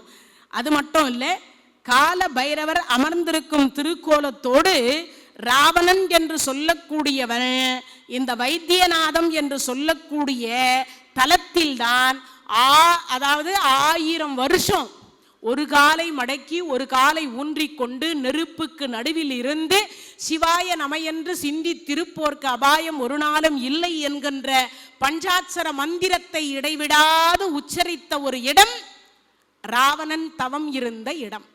இந்த இடம் தான் ராவணன் தவம் இருந்தான்.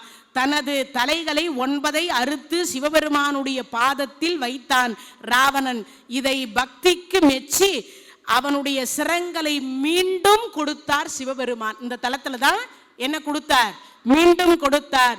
12 ஜோதி லிங்கங்களையும் பரிசாக தந்தார். ஆத்மலிங்கம் பெற்ற தலம் இந்த தலம். 12 ஜோதிலிங்கத்தை பெற்ற தலம் இந்த தலம். ராவணன் என்று சொல்லக்கூடியவன் திருக்கரத்தில் இறைவன் சிவபெருமானுடைய இதயத்தை எடுத்து லிங்கமாக்கி கொடுத்த தலம் இந்த தலம். ராவனுடைய அறுத்தப்பட்ட 9 தலையும் மீண்டும் முளைக்க வைத்த தலமாக இருப்பதினால் இந்த தலத்துக்கு என்ன பேரு? வைத்தியநாதர் என்பது பெயர். இறைவனுடைய திருநாமம் வைத்தியநாதர் என்பது பெயர்.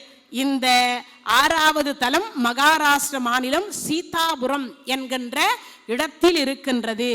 7வது தலம் ராமேஸ்வரம். இதை பற்றி உங்களுக்கு நிறைய ஏற்கனவே தெரியும்.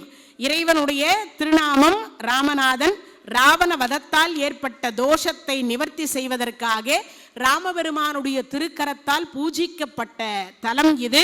காசியிலிருந்து லிங்கத்தை கொண்டு வர ஆஞ்சநேய சுவாமிகள் லேட்டாக இருந்தனால சிவபெருமான் அதை வணங்க முடியாத சீதையின் திருக்கரத்தால் பிடித்து வைக்கப்பட்ட மணல் லிங்கம் என்று சொல்லக்கூடிய லிங்கம். ஆனால் இன்னைக்கும் ஆஞ்சநேய சுவாமிகள் கொண்டு வந்த சிவலிங்கத்திற்கு முதல் பூஜை, சீதை கொண்டு வந்ததை பிடித்து வைத்ததற்கு இரண்டாவது பூஜை, இன்னொரு லிங்கம் பாஸ்கர தேவராயர் என்று சொல்லக்கூடியவர் திருக்கரத்தால் பிடித்து வைக்கப்பட்ட உப்புலிங்கம் என்று சொல்லக்கூடியது. இந்த 3 லிங்கமும் இருக்கக்கூடிய ஒரு இடம். 22 கிணறுகள் இருந்து நம்மளுடைய 21 தலைமுறை என்று சொல்லக்கூடிய பாவங்கள் விலகி 22வது கங்கை என்கின்ற அந்த கங்கையில் நீராடினோமே ஆனால் சிவபெருமானுடைய பாதார விந்தத்தை அடையக்கூடிய மோட்ச தலங்களில் ஒன்றாக இருக்கக்கூடியது நம் தமிழ்நாட்டில் இருக்கக்கூடிய தலம் ராமேஸ்வரம். அந்த தலம் ரொம்ப ரொம்ப சிறப்புக்கு உரிய ஒரு தலம். காசிக்கு செல்லக்கூடியவர்கள் காசியிலிருந்து கங்கை தீர்த்தத்தை கொண்டு வந்து என்ன பண்ணுவாங்க, ராமநாத சுவாமிகளுக்கு அபிஷேகம் செய்து பூர்த்தி செய்வாங்க. காசி யாத்திரை பூர்த்தி என்கின்ற ஒன்றை செய்வார்கள். அப்படிப்பட்ட ஒரு தலம் ராமேஸ்வரம் என்று சொல்லக்கூடிய தலம். அடுத்த தலமாக இருக்கக்கூடியது தாருக வனம் என்று சொல்லக்கூடியது 8வது தலம். மகாராஷ்டிராவில் இருக்கக்கூடிய தலம் இந்த தலம். சுவாமியினுடைய திருநாமம் நாகேஸ்வரர் என்பது அவருடைய திருநாமம். ஆலயத்தினுடைய கருவறை தாழ்வாக இருக்கும். அவுண்டா என்று சொல்லக்கூடிய இடம் ஊரினுடைய பெயர்.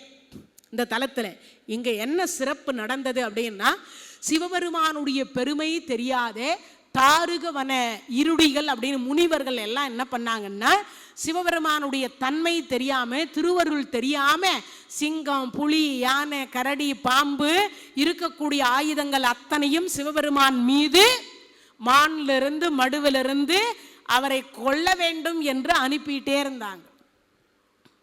அப்பதான் என்ன பண்ணாங்களா, எல்லாத்தையும் வாங்கி வாங்கி தனக்கே உரிய ஆபரணமாக மாற்றிக்கொண்டார்.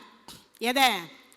நெருப்ப, மான, மடுவை, முயலகனை, இருக்கக்கூடிய சிங்கம், புலி, கரடி. அதனால தான் புலித்தோலை அரை கசைத்து அப்படின்வார். அப்போ இது எல்லாமே என்ன பண்ணிட்டார், பாம்பு கழுத்தில் ஆபரணமாக போட்டுக்கிட்டார். அப்படி ஒவ்வொன்றையும் அனுப்பி கொண்டிருக்கக்கூடிய ஆயுதம் முழுவதும் இவர் ஆபரணமாக அணிந்து கொண்டார். எல்லாம் சிவனை பணிந்ததே அன்றி எதுவும் சிவபெருமானை ஒன்றும் செய்யல. அந்த தலத்தினுடைய திருப்பெயர் தான் தாருக வனம். அதுதான் முதல்ல யுத்தம் என்று சொல்லக்கூடியதை தவிர்த்த ஒரு இடம். சிவபெருமான் எங்கேயுமே சண்டை போட மாட்டார்னு சொன்னோம் இல்லையா, அந்த அன்பே சிவமாக அமர்ந்து எல்லா உயிரினங்களும் சிவபெருமானை அன்போடு பார்த்த ஒரு இடம் இந்த இடம். மகாராஷ்டிராவில் இந்த இடம் இருக்கின்றது. இறைவனுடைய திருநாமம் நாகேஸ்வரர் என்பது. நாகத்தை விடுத்ததனால கழுத்தில் நாகத்தை அணிந்த ஒரு இடமாகவும் சொல்லப்படுகிறது. அடுத்த ஒரு தலமாக இருக்கக்கூடியது 8வது தலம் நிறைவடைந்தது. 9வது தலம் வாரணாசி. உங்க எல்லாருக்குமே தெரிந்த ஒரு தலம் வாரணாசின்னு சொல்லக்கூடியது. சுவாமியினுடைய பெயர் காசி விஸ்வநாதர். அம்பாளினுடைய திருப்பெயர் காசி விசாலாட்சி. அங்கு இன்னொரு அம்பாள் அன்ன பூரணி. அதுக்கடுத்து யார் இருக்கிறா, கால பைரவர் என்று சொல்லக்கூடிய 8 பைரவர்கள் காசியம் பதியை காவல் காத்து கொண்டிருக்கிறார்கள். அரிச்சந்திர சுடுகாடு என்கின்ற ஒரு இடத்தில் மட்டும் பிணத்தை எரிப்பார்கள். மற்ற எல்லா இடத்திலேயும் இறந்தவர்களை என்ன பண்ணுவாங்க, ஈமக்கிரியை என்று சொல்லக்கூடியதை முடித்துவிட்டு மொத்தமா ஒரு கோணிப்பையில போட்டு அவர்களை தைத்து நடு கங்கையில கொண்டு போய் வீசிவிட்டு வந்து விடுவார்கள். அங்கு காசி விசாலாட்சிக்கும் காசி விஸ்வநாதருக்கும் என்ன வேலைன்னா, இறந்த பிணங்கள், அந்த போடப்படக்கூடிய பிணங்களை தூக்கி தன் மடியில் போட்டுக்கொள்ளுவாள் காசி விசாலாட்சி. இந்த தாயினுடைய மடி நிரந்தர மடி. இந்த தாயினுடைய மடியில் நீ உறங்கு, இனிமேல் குழந்தாய் உனக்கு பிறவியில்லை அப்படின்னு சொல்லிட்டு தன் பட்டுப்புடவையினுடைய முந்தானையில விசிறக்கூடிய ஒரே ஒரு இடம் எந்த இடம், காசியம் பதி. சரி, விசாலாட்சி இதை செய்கிறான்னா, அன்னபூரணி அன்னத்தை வழங்கி கொண்டிருக்கிறார். விஸ்வநாதர் என்ன செய்கிறார், ஒரு காதில் ஓம் என்கின்ற பிரணவத்தினுடைய பொருளையும் இரண்டாவது காதில் ராமநாமத்தையும் சொல்லிக் கொண்டிருக்கின்றார். ஏன் சிவநாமத்தை சொல்லாம ராமநாமம் சொல்றார்? வாடுகின்ற பொழுதுதான் நீ மனிதனாக வாடவில்லை, ஒரு கடவுளே மனித அவதாரம் எடுத்து 11,000 ஆண்டு காலம் வாழ்ந்த பொழுதும் ஒரே ஒரு முறை கூட நான் கடவுள் என்கின்ற எண்ணத்தை மனதில் கொள்ளாமல் மனிதர்கள் அனுபவிக்கக்கூடிய அத்தனை இன்ப துன்பங்களையும் அனுபவித்து மனிதர்கள் எப்படி பிராணனை விடுவார்களோ அதே மாதிரி அந்த ராமனும் விட்டான். வாழ்ந்தால் அடுத்து ஒரு ஜென்மம் இருக்குமானால் நீ ராமனாக வாழ்ந்து காட்டு, இல்லையேல் என் திருவாயினால் அந்த ராமநாமத்தையாவது கேட்டுவிட்டு அடுத்து ஒரு ஜென்மம் ராமனாக வாழ முயற்சியாவது செய் என்று சொல்லி என்ன நாமம் சொல்றார்? ராமநாமம் சொல்றார். நன்மையும் செல்வமும் நாளும் நல்குமே, திண்மையும் பாவமும் சிதைந்து தேயுமே, ஜன்மமும் மரணமும் இன்றி தீருமே, இம்மையே ராமா என்னும் 2 எழுத்தினால். வந்தாராம், இருந்தாராம், போனாராம், உட்காராம், சாப்பிட்டாராம், பேசினாராம், தூங்கினாராம், இறந்தாராம் என்று இறந்ததை கூட ராமநாமத்தை சொல்லி நிறைவு செய்யலாம். அப்பேற்பட்ட ராமநாமத்தை காசி விஸ்வநாதர் சொல்லி கொண்டிருக்கக்கூடிய ஒரு இடம் வாரணாசி. இப்போ அடுத்ததாக இன்னொன்று என்னன்னா, அப்பவே பார்த்தீங்கன்னா இப்ப இல்லை, பல ஆயிரம் வருஷத்திற்கு முன்னதாகவே அந்த வடக்கிலிருந்து தெற்கு பார்த்தீங்கன்னா ஸ்தான கட்டடம் அப்படின்னு சொல்லிட்டு 64 கட்டடங்களை கட்டி வச்சிருக்கிறாங்களாம் குளிக்கிறதுக்குன்னே. எத்தனை கட்டடம்? 64 கட்டடங்களை கட்டி வைத்த ஒரு இடம் அந்த இடம். அப்பேற்பட்ட ஒரு சிறப்புக்கு உரிய இடம்தான் 9வது தலமாக இருக்கக்கூடிய வாரணாசி. சரி, வாரணாசியிலிருந்து நேரா உங்களை எல்லாம் திரியம்பகம் அப்படின்னு சொல்லக்கூடிய 10வது ஜோதிலிங்கத்திற்கு அழைத்து செல்கிறோம். மகாராஷ்டிராவில் நாசிக் என்கின்ற இடத்தில் பஞ்சவடி என்கின்ற இடத்தில் இருக்கின்றது. கௌதமர் கோ அத்தி என்று சொல்லக்கூடிய நீங்கிய தலம். அதாவது கோ அத்தின்னா என்னது? அத்தின்னா என்னது? கோன்னா பசு, அத்தின்னா யானை. இந்த கோஹத்தி என்று சொல்லக்கூடிய பிரம்மஹத்தி தோஷத்தை நீங்கிய ஒரு தலம். ராம அவதாரத்தில் கௌதம முனிவரனுடைய மனைவி அகலிகை. இப்ப புரிஞ்சிச்சா உங்களுக்கு? அந்த கௌதம முனிவருக்கு பிரம்மஹத்தி தோஷம் ஏற்பட்டிருந்த பொழுது கோ அத்தி என்று சொல்லக்கூடிய தோஷம் நீங்கிய தலம் இந்த தலம். எது? திரியம்பகம் என்று சொல்லக்கூடியது. மகாராஷ்டிராவில் நாசிக் அப்படின்னு சொல்லக்கூடிய பஞ்சவடி என்கின்ற இடத்திலிருந்து அந்த தலம் இருக்கின்றது. கௌதம முனிவரனுடைய கோகத்தி என்கின்ற சொல்லக்கூடிய பிரம்மஹத்தி தோஷம் நீங்கிய தலம் அந்த தலம். கங்கையையே கோதாவரியாக தோற்றுவித்த தலமும் இந்த தலம்தான். கங்கையையே கோதாவரியாக தோற்றுவித்த தலம் யாருக்காக? இந்த கௌதம முனிவருக்காக தோற்றுவித்த ஒரு தலம் இந்த தலம். சிவபெருமான் இங்கு உள்ள லிங்கம் கோலக்கல்லால் ஆனது. என்ன கல்லால? கோலத்தினுடைய கல்லினால் ஆன ஒரு தலம். அதுக்கு அடுத்ததாக இருக்கக்கூடியது கேதாரம். அதுக்கு அடுத்து 11வது தலம் இமாச்சலம் என்று சொல்லக்கூடிய இடத்தில் இருக்கின்றது. இறைவனுடைய திருநாமம் கேதார ஈஸ்வரர். ஹரித்துவார் ரிஷிகேஷ் வழியாக 6 மாதம் வழியா வருடத்துல 6 மாசம் இந்த தலம் என்னவா இருக்கும்? மூடி இருக்கும். எப்போ ஓபன் பண்ணுவாங்க? எப்போ ஓபனிங்? ஏப்ரல் மாதத்தில் தான் ஓபனிங். சித்ரா பௌர்ணமி என்ற தினத்தில் ஓபன் செய்யப்படும். அதுக்கு அடுத்து மறுபடியும் எதுக்கு? 6 மாசம் முடிச்சு எப்போ மறுபடியும் ஜூலை மாசத்துல வரக்கூடிய ஏப்ரல் முடிஞ்சுச்சா? ஏப்ரல், அதுக்கு அடுத்து மே, ஜூன், ஜூலை, ஆகஸ்ட், செப்டம்பர். ஐப்பசி மாத பௌர்ணமி அன்னைக்கு பூஜையை முடிச்சிட்டு அலங்காரம் பண்ணிட்டு ஒரு கம்பளியை போத்தி விட்டுடுவாங்க. ஒன்று ஒரே ஒரு திரி போட்டு தடிமனா ஒரு விளக்கு ஏற்றிடுவாங்க.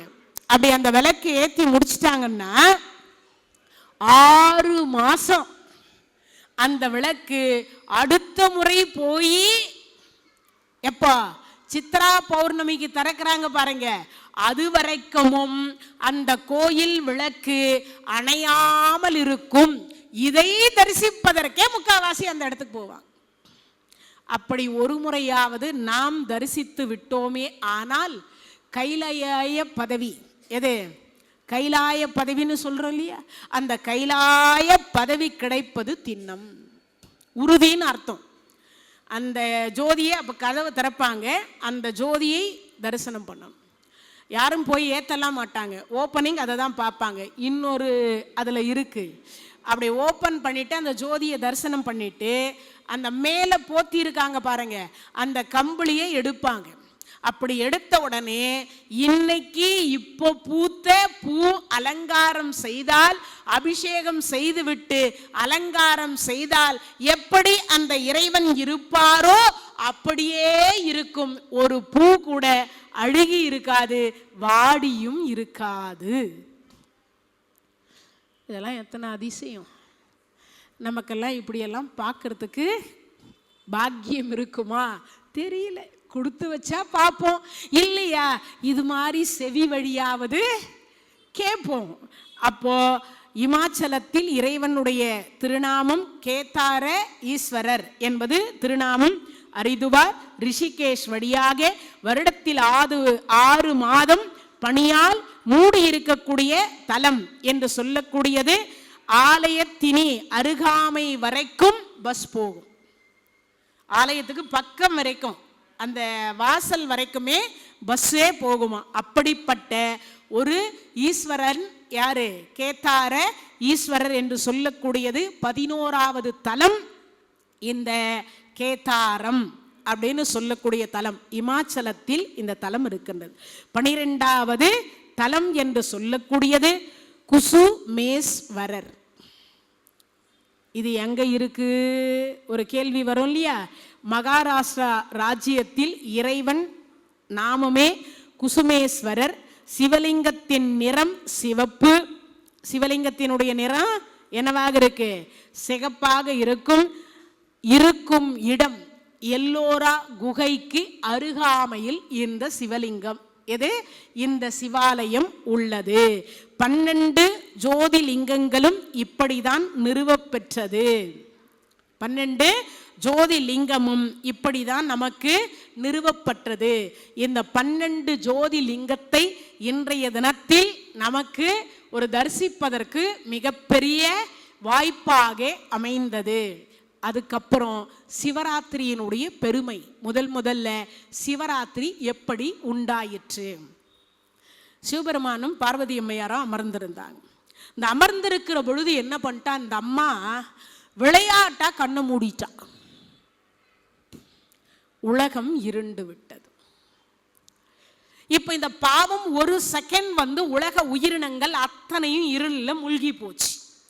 இப்படி மூழ்கிய உடனே அம்பாளு சும்மா இருப்பாரா சிவபெருமான்? அம்பிகை, உலக உயிரினங்கள் இருளில் மூழ்கி எவ்வளவு துன்பப்பட்டு விட்டது, இந்த பாவம் போக்க வேண்டுமானால் நீ விரதம் இருக்க வேண்டும், நீ விரதம் இருக்க வேண்டும். சரிங்க சுவாமி, இருக்கின்றேன் என்று சொல்லி இந்த மாசி மாதத்தில் அமாவாசைக்கு முந்தைய சிவராத்திரி, அதாவது பார்த்தீங்கன்னா அமாவாசை நாளை மறுதினம் அமாவாசை, அதுக்கு முன்னதாக வரக்கூடிய சிவராத்திரி என்கின்ற யோகம் இருக்கக்கூடிய அன்றைய தினத்தில் என்ன செய்யணுமா, திரியோதசி வரும் இல்லையா, பிரதோஷ வேலை, அந்த நாளில் ஒரு நாள் நீ பூமியில் சென்று விரதம் இருந்தால் இந்த பாவம் உன்னை விட்டு விலகும் என்று சொல்லி அம்பாளாக இருக்கக்கூடியவள் மாசி மாதத்தில் வரக்கூடிய இந்த சிவராத்திரி அன்றைய தினத்தில் என்ன பண்ணாங்க, சிவாய நம என்று சிந்தித்திருப்போர்க்கு அபாயம் ஒரு நாளும் இல்லை என்று சொல்லி சிவபெருமானை வேண்டி ஒரு நாள் இரவு முழுவதும் என்ன பண்ணாங்களே, உண்ணாம உறங்காம அந்த இறைவனுடைய திருநாமத்தை 4 கால பூஜையாக செய்தார்கள். அந்த இரவைத்தான் நாம் எல்லாம் என்னவாக கொண்டாடி கொண்டிருக்கிறோம்? சிவராத்திரியாக கொண்டாடி கொண்டிருக்கிறோம். இது ஒரு வகை புராணம். இன்னொன்று, ஒரு வேடனாக இருக்கக்கூடியவன் பஞ்சமா பாதகத்தில் ஒன்று கொலை. பஞ்சமா பாதகத்தில் ஒன்று கொலை. இப்ப அந்த பஞ்சமா பாதகத்தில் கொலை செய்வது எவ்வளவு கொடிது? ரொம்ப ரொம்ப கொடிது இல்லையா?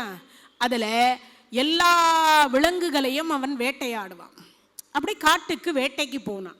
அப்படி காட்டுக்கு வேட்டைக்கு போனவனுக்கு என்னன்னா, இரவெல்லாம் பகலெல்லாம் தேன்னா வேட்டையாடுறதுக்கு மிருகங்கள் கிடைக்கல. 6 மணி ஆயிடுச்சு. வீட்டுக்கு புறப்படலாம்ன்ற பொழுது ஒரு புலி அவனை விரட்ட ஆரம்பிச்சது. ஒரு மரத்தின் மீது ஏறினான். ஏறிய மரம் வில்வ மரம். சொல்வாங்க இல்லையா, மரத்தில் பிறந்தா கூட, மரமாக பிறந்தா கூட ஒன்று அரச மரமாக பிறக்கணும், இல்லையா ஆலமரமாக பிறக்கணும். ஏன்னா நிறைய விழுதுகள் விடலாம். இல்லையா வேப்ப மரமாக பிறக்கணும். அப்படியும் இல்லையா வில்வ மரமாக பிறக்கணும். இல்லையா துளசி விருட்சமாக பிறக்கணும். அப்படியும் இல்லையா வன்னிய மரமாக பிறக்கணும். இது எல்லாத்துக்குமே சிறப்புகள் அதிகம். ஏன்னா இது எல்லாமே ஏதோ ஒரு சூழ்நிலையில யாருடைய திருக்கரத்தாலாவது கொண்டு போய் ஒரு இலையாவது இறைவனுக்கு சாற்றப்படுகிறது. இப்போ இந்த ஏரிய வேடன் பார்த்தா என்ன பண்றது? தூங்கிட்டோன்னா புலிகிட்ட மாட்டிப்போம். அந்த புலி போகலை, வேற கீழேயே உட்கார்ந்துருது. இவன் எப்போ கீழே இறங்குவான், நாம சாப்பிட்டுட்டு போகலான்னு. அதனால அதுக்கும் உணவு இல்லை, இவனுக்கும் உணவு இல்லை. கீழே பார்த்தா ஒரு சிவலிங்கம். ஆனால் அது அவனுக்கு தெரியவே தெரியாது. சிவலிங்கம் இருப்பது அவனுக்கு தெரியாது. இரவெல்லாம் என்ன பண்றது? தூக்கம் வராமல் இருக்கணும், தூக்கம் வராமல் இருக்கணும். என்ன செய்யலாம்னு யோசித்தவன் பார்த்தான், சரி இந்த இலையாவது பிச்சு பிச்சு போடுவோம். அவன் சிவாய நமன்னு சொல்லல, சிவாய நமன்னு சொல்லல. அவன் என்ன பண்ணான்? எந்த ஒரு மந்திரம் சொல்லல. இரவெல்லாம் கண் விழித்தான். 4 காலத்திலும் என்ன பூஜித்தான்? அந்த வில்வத்தினால் அவன் பூஜை செய்தான். மறுநாள் பொழுது விடிகிற வரைக்குமோ அவன் சூரிய உதயத்தின் பொழுது புலி பார்த்தது, இவன் கீழே இறங்குற மாதிரி தெரியல, நாம அடுத்த இடத்துக்கு போனாலாவது சாப்பிடலாம், இவன் 3 நாள் ஆனாலும் கீழே இறங்க மாட்டான்னு நினைத்து அந்த புலி போனது. இவன் கீழே இறங்கி வந்தான். அப்போ இரவெல்லாம் இவனுக்கு அதை விட ஒரு கொடிய விஷயம் தெரியுமா? அவன் ஒரு வேடன். அது வரைக்கும் இவன் என்ன பண்ணிட்டு இருந்தான்? எல்லா உயிரினத்தையும் கொன்று குவித்து தின்று கொண்டும் இருந்தான். அப்பேற்பட்ட பாவத்தில் இருந்து விலக்கி இறைவன் சிவபெருமானுடைய திருவடியில் என்ன கொடுத்தார்? நிழலில் இடம் கொடுத்தார். அப்போ இன்றைய தினத்தில் அறிந்தும் அறியாமலும் செய்யக்கூடிய எல்லா பாவமுமே நமக்கு என்னவா இருக்குமா? போகிவிடும், போக்கிவிடும். அப்பேற்பட்ட ஒன்று எது? இந்த சிவராத்திரி. இது 2வது கதை. 3வதாக நமக்கெல்லாம் இருக்கக்கூடிய அரிய பெரிய ஒரு சிறப்பு கைலாயத்தில் ஒரு குரங்கு. அந்த குரங்குக்கு உணவு கிடையாது. இரவு முழுவதும் பார்த்தீங்கன்னா பகல்ல உணவு தேடிச்சு, உணவு கிடைக்கல. உணவு கிடைக்காத பொழுது இரவு ஒரு மரத்துக்கு மேலே, கைலாயத்தில் போய் ஒரு மரத்து மேலே ஏறி உட்கார்ந்தது. உட்கார்ந்த உடனே பசி வந்தா 10 பறந்து போகும். எது? மானம், ஈனம், சூடு, சொரணை, அப்பா, அம்மா, காதல், காமம், எது எல்லாமே பறந்து போயிடும். அனைத்துமே போயிடும். மனைவி, மக்கள் உள்பட பறந்து போயிடுமா. அப்போ இவன் என்ன செய்யறது அந்த குரங்குன்னு தெரியாம ஏறி இருக்கக்கூடிய மரம் வில்வ மரம். இப்போ கீழே அன்னைக்குன்னு பார்த்து சிவபெருமான் என்னைக்கும் இல்லாத திருநாள அம்பாளுடைய மடியில தலை வச்சிருந்தார். இந்த காட்சியை பார்த்த ஒரே ஒருத்தர் யாருன்னா இவர் மட்டும்தான். வேற யாரும் பார்த்ததே கிடையாது அந்த தரிசனத்தை. இவர் மட்டும்தான் அதை பார்த்திருக்கிறார். அப்பேற்பட்ட ஒரு சிறப்புக்கு உரிய ஒரு பெருமான் இந்த குரங்கு. இப்ப அதை பார்த்து முடிச்ச அடுத்த வினாடி பார்த்தா இது பாட்டுக்கு அந்த இலையை பிச்சு பிச்சு, பசின்னா தூக்கம் வராது, இந்த இலையை பிச்சு பிச்சு பிச்சு போடுது. அம்பாள் பார்த்தாங்க. இன்னைக்குன்னு பார்த்து என்னைக்கும் இல்லாத திருநாளா எங்க வீட்டுக்கார் மடியில படுத்து தலை வச்சு படுத்திருக்கிற நேரம் பார்த்து எவ்வளவு எது இருந்தா அந்த குரங்கு இலைய பிச்சு போடுது. அதமா முறைச்சி அப்படி பார்த்தா இவர் என்னமோ கண்ணை மூடிட்டு தான் படுத்துட்டு இருக்கார். யாரு? சிவபெருமான். அம்பிகைன்னார். சுவாமி ஐயோ தலை வச்சு படுத்தது இல்லாம வேற பேசுறார். அதுவும் ஆசையா அன்போட வேற அம்பிகை அப்படின்னு வேற கூப்பிடுறார். சுவாமி சொல்லுங்கோன்னா. ஆமா நீங்க யாரு? சுவாமி அம்பாள். நான் யாரு? அம்மை அப்பர். ஆமா ஏன் அவ்வளவு கோபமா பார்த்தேன்? சுவாமி என்றும் இல்லாத திருநாளா இன்னைக்கு தான் நீங்க என் தலையில உங்க தலையை என் மடியில வச்சு படுத்திருக்கிறீங்க. இந்த அறிவில்லாத குரங்கு பிச்சு பிச்சு போடுது சுவாமி சிவ பூஜையில நுழைந்த மாதிரி அப்படின்னா. அம்மா விழுந்தது என்னன்னு பாரு. சுவாமி வில்வம் யாருக்கு ரொம்ப பிடிக்கும்? நம்ம 2 பேருக்குமே ரொம்ப பிடிக்கும். அப்போ விழுந்தது வில்வம். நீ இப்ப என்ன பார்வை பார்க்கணும்? கோபமா பார்க்க கூடாது சுவாமி. அப்ப நீ எப்படி பார்க்கணும்?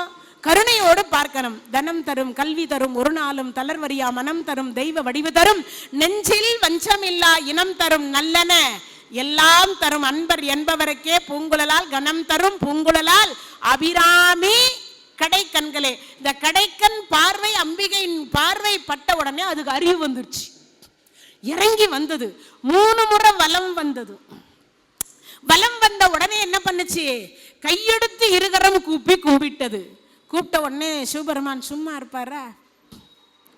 3 உலகத்துக்கு சக்கரவர்த்தியா இருப்போ. அவர்தான் முசுகுந்த சக்கரவர்த்தி. இந்த செங்குந்தர் கோட்டத்திற்கும் அந்த முசுகுந்த சக்கரவர்த்திக்கும் ஒரு சம்பந்தம் இருக்கு. என்ன சம்பந்தம்? குந்தம் என்று சொல்லக்கூடிய ஆயுதத்தை வைத்து கரூரை ஆட்சி செய்தவர் யார்? அவரு முசுகுந்த சக்கரவர்த்தி. அந்த முசுகுந்த சக்கரவர்த்தியினுடைய மரபில் வந்தவர்கள் தான் செங்குந்த மரபினர். முருகப்பெருமானுடைய தெய்வ யானை திருக்கல்யாணத்தின் முதல் ஓலை யாருக்குடா போச்சுன்னா இந்த முசுகுந்த சக்கரவர்த்தி என்று சொல்லக்கூடியவருக்கு தான் முதல் முறையாக போனது. முருகப்பெருமான் கல்யாணத்துல முதல் விஐபி யாரான்னா உங்க எது செங்குந்தர் என்று சொல்லக்கூடியவர் தான் முதல்ல உட்கார்ந்து இருந்தார். முசுகுந்த சக்கரவர்த்தி தான் உட்கார்ந்து இருந்தார். முசுகுந்தர் சக்கரவர்த்தியினுடைய மரபு தான் செங்குந்தர் மரபு. குந்தம் என்கின்ற ஆயுதத்தை வைத்து ஆட்சி செய்தவர் அவர்தான். அந்த மரபுல இருந்துதான் இந்த சைவ வேளாளர், துளுவ வேளாளர், செங்குந்தனர் இதெல்லாம் மரபு ஃபுல்லாவே முசுகுந்த சக்கரவர்த்தியினுடைய மரபு தான். இப்போ அப்படிப்பட்ட முசுகுந்தர், முசுன்னா என்ன அர்த்தம்னா முகம், குரங்குன்னு அர்த்தம். முசுகுந்தர் அப்படின்னா குரங்கு முகம். சிவபெருமான் கிட்ட அந்த குரங்கு சொன்னது, கைலாயத்தில் மலத்தில் இருக்கக்கூடிய வண்டாக பிறந்தாலும் பிறப்பேன், என்னவா பிறக்க மாட்டேன், பூமியில் போய் நான் மனிதனாக பிறக்க மாட்டேன். ஐயோ நான் கொடுத்துட்டேன்னா திருப்பி வாங்க மாட்டேனே. யார் சொல்றா? மாசில் வீணையும் மாலை மதியமும் வீசு தென்றலும் வீங்கில வேணிலும் மூசு வண்டுரை பொய்கையும் போன்றதே ஈசன் எந்தை இணை அடி நிழலே. சிவபெருமானுக்கு போன்ற நிழல் வேற யாரும் கிடையாது. அவர் சொல்லிட்டார், கொடுத்தா வாபஸ் வாங்குற பழக்கம் என்கிட்ட இல்லையே அப்படின்னார்.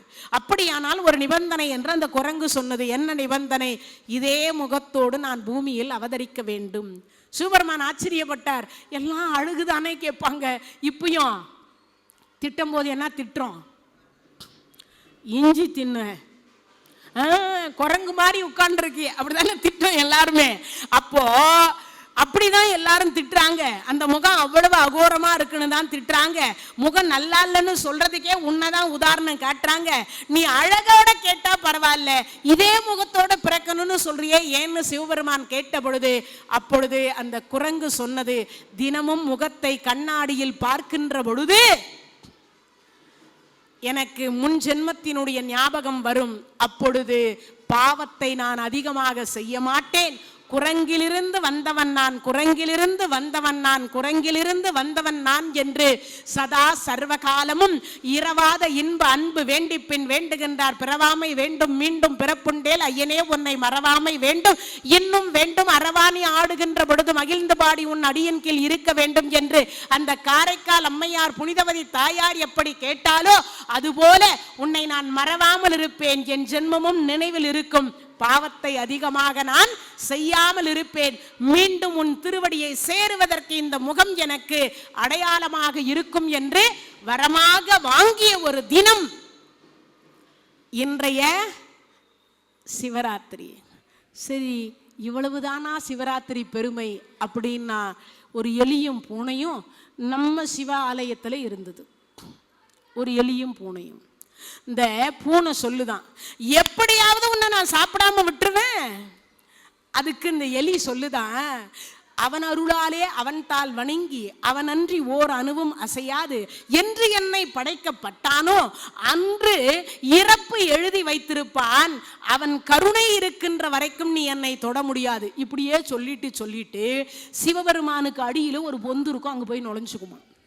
எது? இந்த எலி. இப்படியே ஒவ்வொரு நாளா போயிட்டு இருந்தது. சிவராத்திரி 4 கால பூஜை என்று சொல்லக்கூடியதை செய்த அடியார்கள் நிறைய விளக்குல எண்ணெய் ஊத்திட்டு இருந்தா. இந்த விளக்கு பிரகாசமா எரிந்து கொண்டிருந்தது. இல்லக விளக்கது இருள் கெடுப்பது, சொல்லக விளக்கது ஜோதி உள்ளது, பல்லக விளக்கது பலரும் காண்பது, நல்லக விளக்கது நமச்சிவாயவே. என்ன, இல்லங்கள் தோறும் மட்டுமல்ல, இல்லம்னா நீங்க நினைக்கிற மாதிரி வீடுன்னு ஒரு அர்த்தம், நம் இதயம்னு ஒரு அர்த்தம். நம் இதயத்தை தூய்மையாக வைக்கக்கூடிய ஒரே ஒரு இறைவன் யாருன்னா சிவபெருமான். அதனாலதான் இல்லக விளக்கது இருள் கெடுப்பது, சொல்லக விளக்கது ஜோதி உள்ளது, பல்லக விளக்கது பலரும் காண்பது, நல்லக விளக்கது நமச்சிவாயவே. அப்படிப்பட்ட விளக்கு அணையும் தருவாய்க்கு போயிடுச்சு, நிறைய எண்ணெய் ஊத்தி இருந்ததுனால. இப்போ இந்த பூனை அந்த எலியை பிடிக்கிறன்னு சுத்திக்கிட்டே இருக்குது. அப்படி சுத்தி கொண்டே வருகிற பொழுது அணையும் தருவாய்க்கு போய்விட்டது. போன உடனே இந்த எலி பார்த்தது, ஆஹா, தினமும் நம்மை காப்பாற்றி கொண்டிருக்கின்ற இறைவன் அல்லவா, இருக்க இடமும் உண்ண உணவும் உடுக்க உடையும் கொடுத்து நமக்கு வாழ வச்சிட்டு இருக்கிற இறைவன் அல்லவா, இந்த பூனை கிட்ட இருந்து ஒவ்வொரு நாளும் தப்பிப்பதற்கு சிவலிங்கத்திற்கு கீழே நமக்கு ஒரு பொந்த கொடுத்து அதுல இடம் கொடுத்திருக்கக்கூடிய இறைவன் அல்லவா, யார் யாருக்கோ என்னென்னமோ வீடு கொடுக்கிறான், அவங்கிட்டே அவனையே எனக்கு வீடாக கொடுத்திருக்கிற இறைவன் அல்லவா, அவன் இருக்கின்ற இடம் இருளில் மூழ்கி போய் விடலாமா, இருள்ல மூழ்கி போய் விடலாமா என்று கருதி அந்த இறைவன் என்ன செய்தாரா, அந்த இறைவன் நினைக்கிறார். ஆனா அந்த நேரத்துல இறைவன் இருக்கிற இடம் இருள்ல மூழ்கிடுமேன்னு சொல்லிட்டு தன் வாளால் கொஞ்சம் அந்த திரி அப்படி தூண்டி விட்டது. அதுக்குள்ள இந்த பூனை வந்து பிடிச்சிடுச்சு. அதுக்கு இறை அன்னைக்கு ஆயிடுச்சு, சாப்பிட்டுட்டது. சாப்பிட்ட உடனே சிவபெருமான் கருணை பண்ணார். ஆஹா, என் வீடு என் கோயில் இருளில் மூழ்கக்கூடாது என்று நினைத்து அப்படி தன் வாளால் தூண்டிவிடும் நேரம் பார்த்து இந்த பூனை அதை கொன்று தின்று விட்டதே.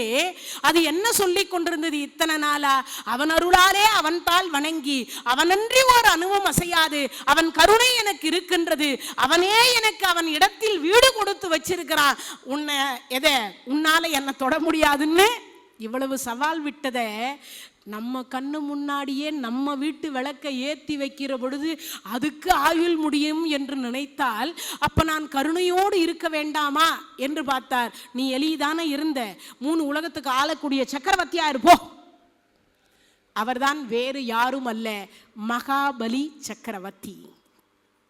முன் ஜென்மத்தில் சிவாலயத்தில் எலியாக இருந்து சிவராத்திரி அன்றைய தினத்தில் ஒரு விளக்கை, அணையும் தருவாயில் இருந்த விளக்கை அப்படி தூண்டி விட்டதற்கே இறைவன் 3 உலகத்திற்கு சக்கரவர்த்தியாக இருக்க வைத்தார் என்றால் இன்றைய தினத்தில் தரிசித்து பாலாலும் தேனாலும் பஞ்சாமிர்தத்தினாலும் வில்வத்தினாலும் அர்ச்சனை செய்து ஒரே ஒரு விளக்கை, இல்லக விளக்கது இருள் கெடுப்பது, சொல்லக விளக்கது ஜோதி உள்ளது, பல்லக விளக்கது பலரும் காண்பது, நல்லக விளக்க நமச்சிவாயவே என்கின்ற அந்த திருநாமத்தை சொல்லி ஒரு விளக்கு ஏற்றி வைத்தால் ஏற்றக்கூடியவர்கள் தலைமுறையில் எத்தனை மகாபலி சக்கரவர்த்தியாக நம்மை ஆக்குவார் என்பது, ஆக்குறாரோ இல்லையோ முக்தி தருவார் அல்லவா.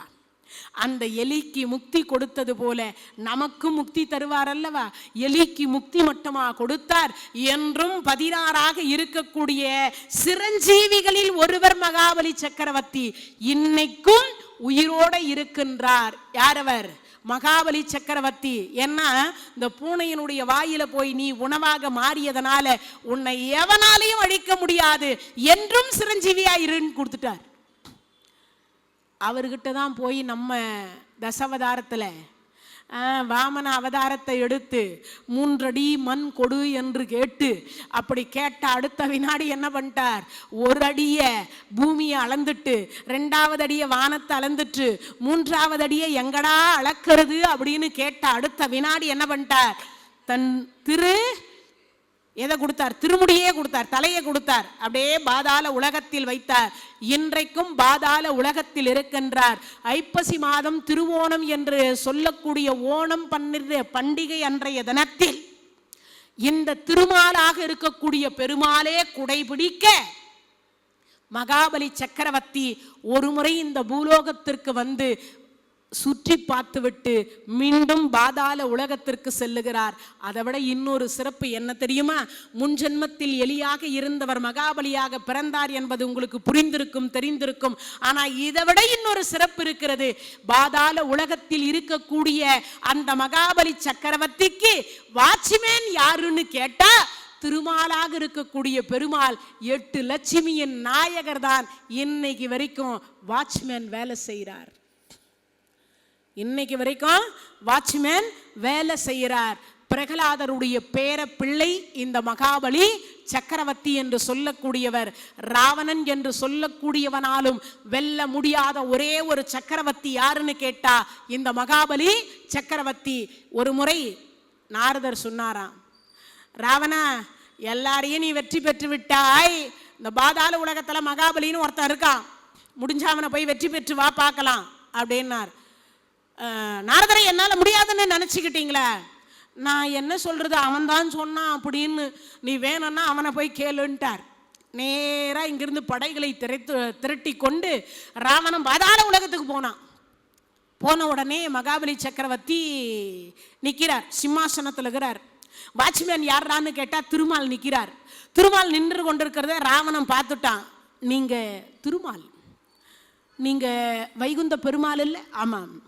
8 லட்சுமிக்கு வீட்டுக்காரர் இல்லை? ஆமாம். மும்மூர்த்திகளில் ஒருத்தர் இல்லை? ஆமாம். இங்கே என்ன பண்ணுறீங்க? மகாபலி சக்கரவர்த்திக்கு வாட்ச்மேன் வேலை பார்க்குறேன். வாட்ச்மேனே இவருன்னா உள்ளே இருக்கிறவன் எப்படி இருப்பான் யோசிச்சு பார்த்தார். இப்படியே திரும்பி போயிட்டா காவலர்கள்கிட்ட சொல்லிடுவாங்க. சரி வந்ததான் வந்தோம், ஒரு கை பார்த்துட்டே போகலான்னு உள்ள நுழைஞ்சான்.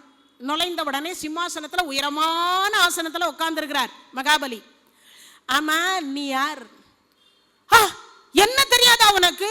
இலங்கை மன்னன் ராவணேஸ்வரன் சிவபெருமானிடத்தில் இலங்கை அழியாமல் இருப்பதற்காக 9 தலையை வெட்டி யாக குண்டத்தில் போட்டு ஆத்மலிங்கம் வாங்கிய ஒருவே ஒருவன் நான் தான். மேருமலையையே இசையால் கரைத்தவன் நான் தான். இவ்வளவு பெருமையை அடிக்கினே போனான். சரி அப்படிதான் இங்கு எதுக்கு வந்தேன்னார். இது பாதாள உலகம், என் ஆட்சிக்கு உட்பட்ட உலகம், இங்கு எதுக்கு வந்தேன்னார். இல்லை சண்டைக்கு வந்தேன். அப்படியே சரி சரி, சண்டை போடுறதுக்கு முன்னாடி உனக்கும் எனக்கும் ஒரே ஒரு அக்ரிமெண்ட் போட்டுப்போம். என்ன அக்ரிமெண்ட்? ஒன்றும் இல்லை, அந்த அறையில் ஒரு சாமான் இருக்குது, அந்த சாமானை நீ தூக்கிட்டு வந்துட்டா நீ என் கூட சண்டை போடலாம். யாருங்க அந்த சாமானை கொஞ்சம் திறந்து காட்டு. நேராக போனாங்க, கதவை திறந்தாங்க. திறந்துட்டு உள்ளே போய் பார்த்தான். பார்த்தா அங்கே ஒரு சாமான் இருந்தது. தூக்கறான் மேருமலையையே இசையால் கரைத்தவன், 10 தலை 20 கை, 9 தலையை வெட்டி யாக குண்டத்தில் போட்டு 1000 வருஷம் தவம் பண்ணவன் அங்கே உள்ளே இருக்கக்கூடிய சாமானை தூக்க முடியல. நீங்கள் இப்போ எல்லாம் என்ன கேட்குறீங்கன்னு எனக்கும் புரியுது. இந்த உள்ள ஒரு சாமான் இருக்குது, ஒரு சாமான் இருக்குதுன்னு சொன்னீங்களே, அந்த சாமான் என்னான்னு கேட்குறீங்க அதானே? ஒன்றும் இல்லை. இந்த இரண்ய கசிபுன்னு ஒருத்தன் இருந்தான் இல்லையா, 5,70,061 ஆண்டு காலம் ஆட்சி செய்த பொழுது அவன் காதுல போட்டுட்டு இருந்த கடுக்கன், என்னது கடுக்கன், அந்த கடுக்கனை நரசிம்மமூர்த்தி அந்த அவதாரத்தை எடுத்து அவனை தூக்கி ஒரு சுழற்றினார். அப்போ நரசிம்மமூர்த்தி சுழட்டிய பொழுது இந்த காதுல இருக்கிற கடுக்க அருந்து விழுந்து போச்சு. எங்க முப்பாட்டன் ஞாபகார்த்தமா அந்த கடுக்கனை இங்க வச்சுட்டு இருக்கேன். என் பாட்டன் கடுக்கனையே உன்னால தூக்க முடியலையே, எங்கிட்டயாடா சண்டைக்கு வந்தேன்னு ஒரு உத விட்டாரா. யாரு? மகாபலி சக்கரவர்த்தி. ராவணனால் ஜெயிக்க முடியாத ஒருவராக இருந்த ஒரே ஒரு பெருமான் யார் என்று கேட்டால் மகாபலி சக்கரவர்த்தி. இவ்வளவுக்கும் காரணம் என்னன்னு நினைக்கிறீங்க?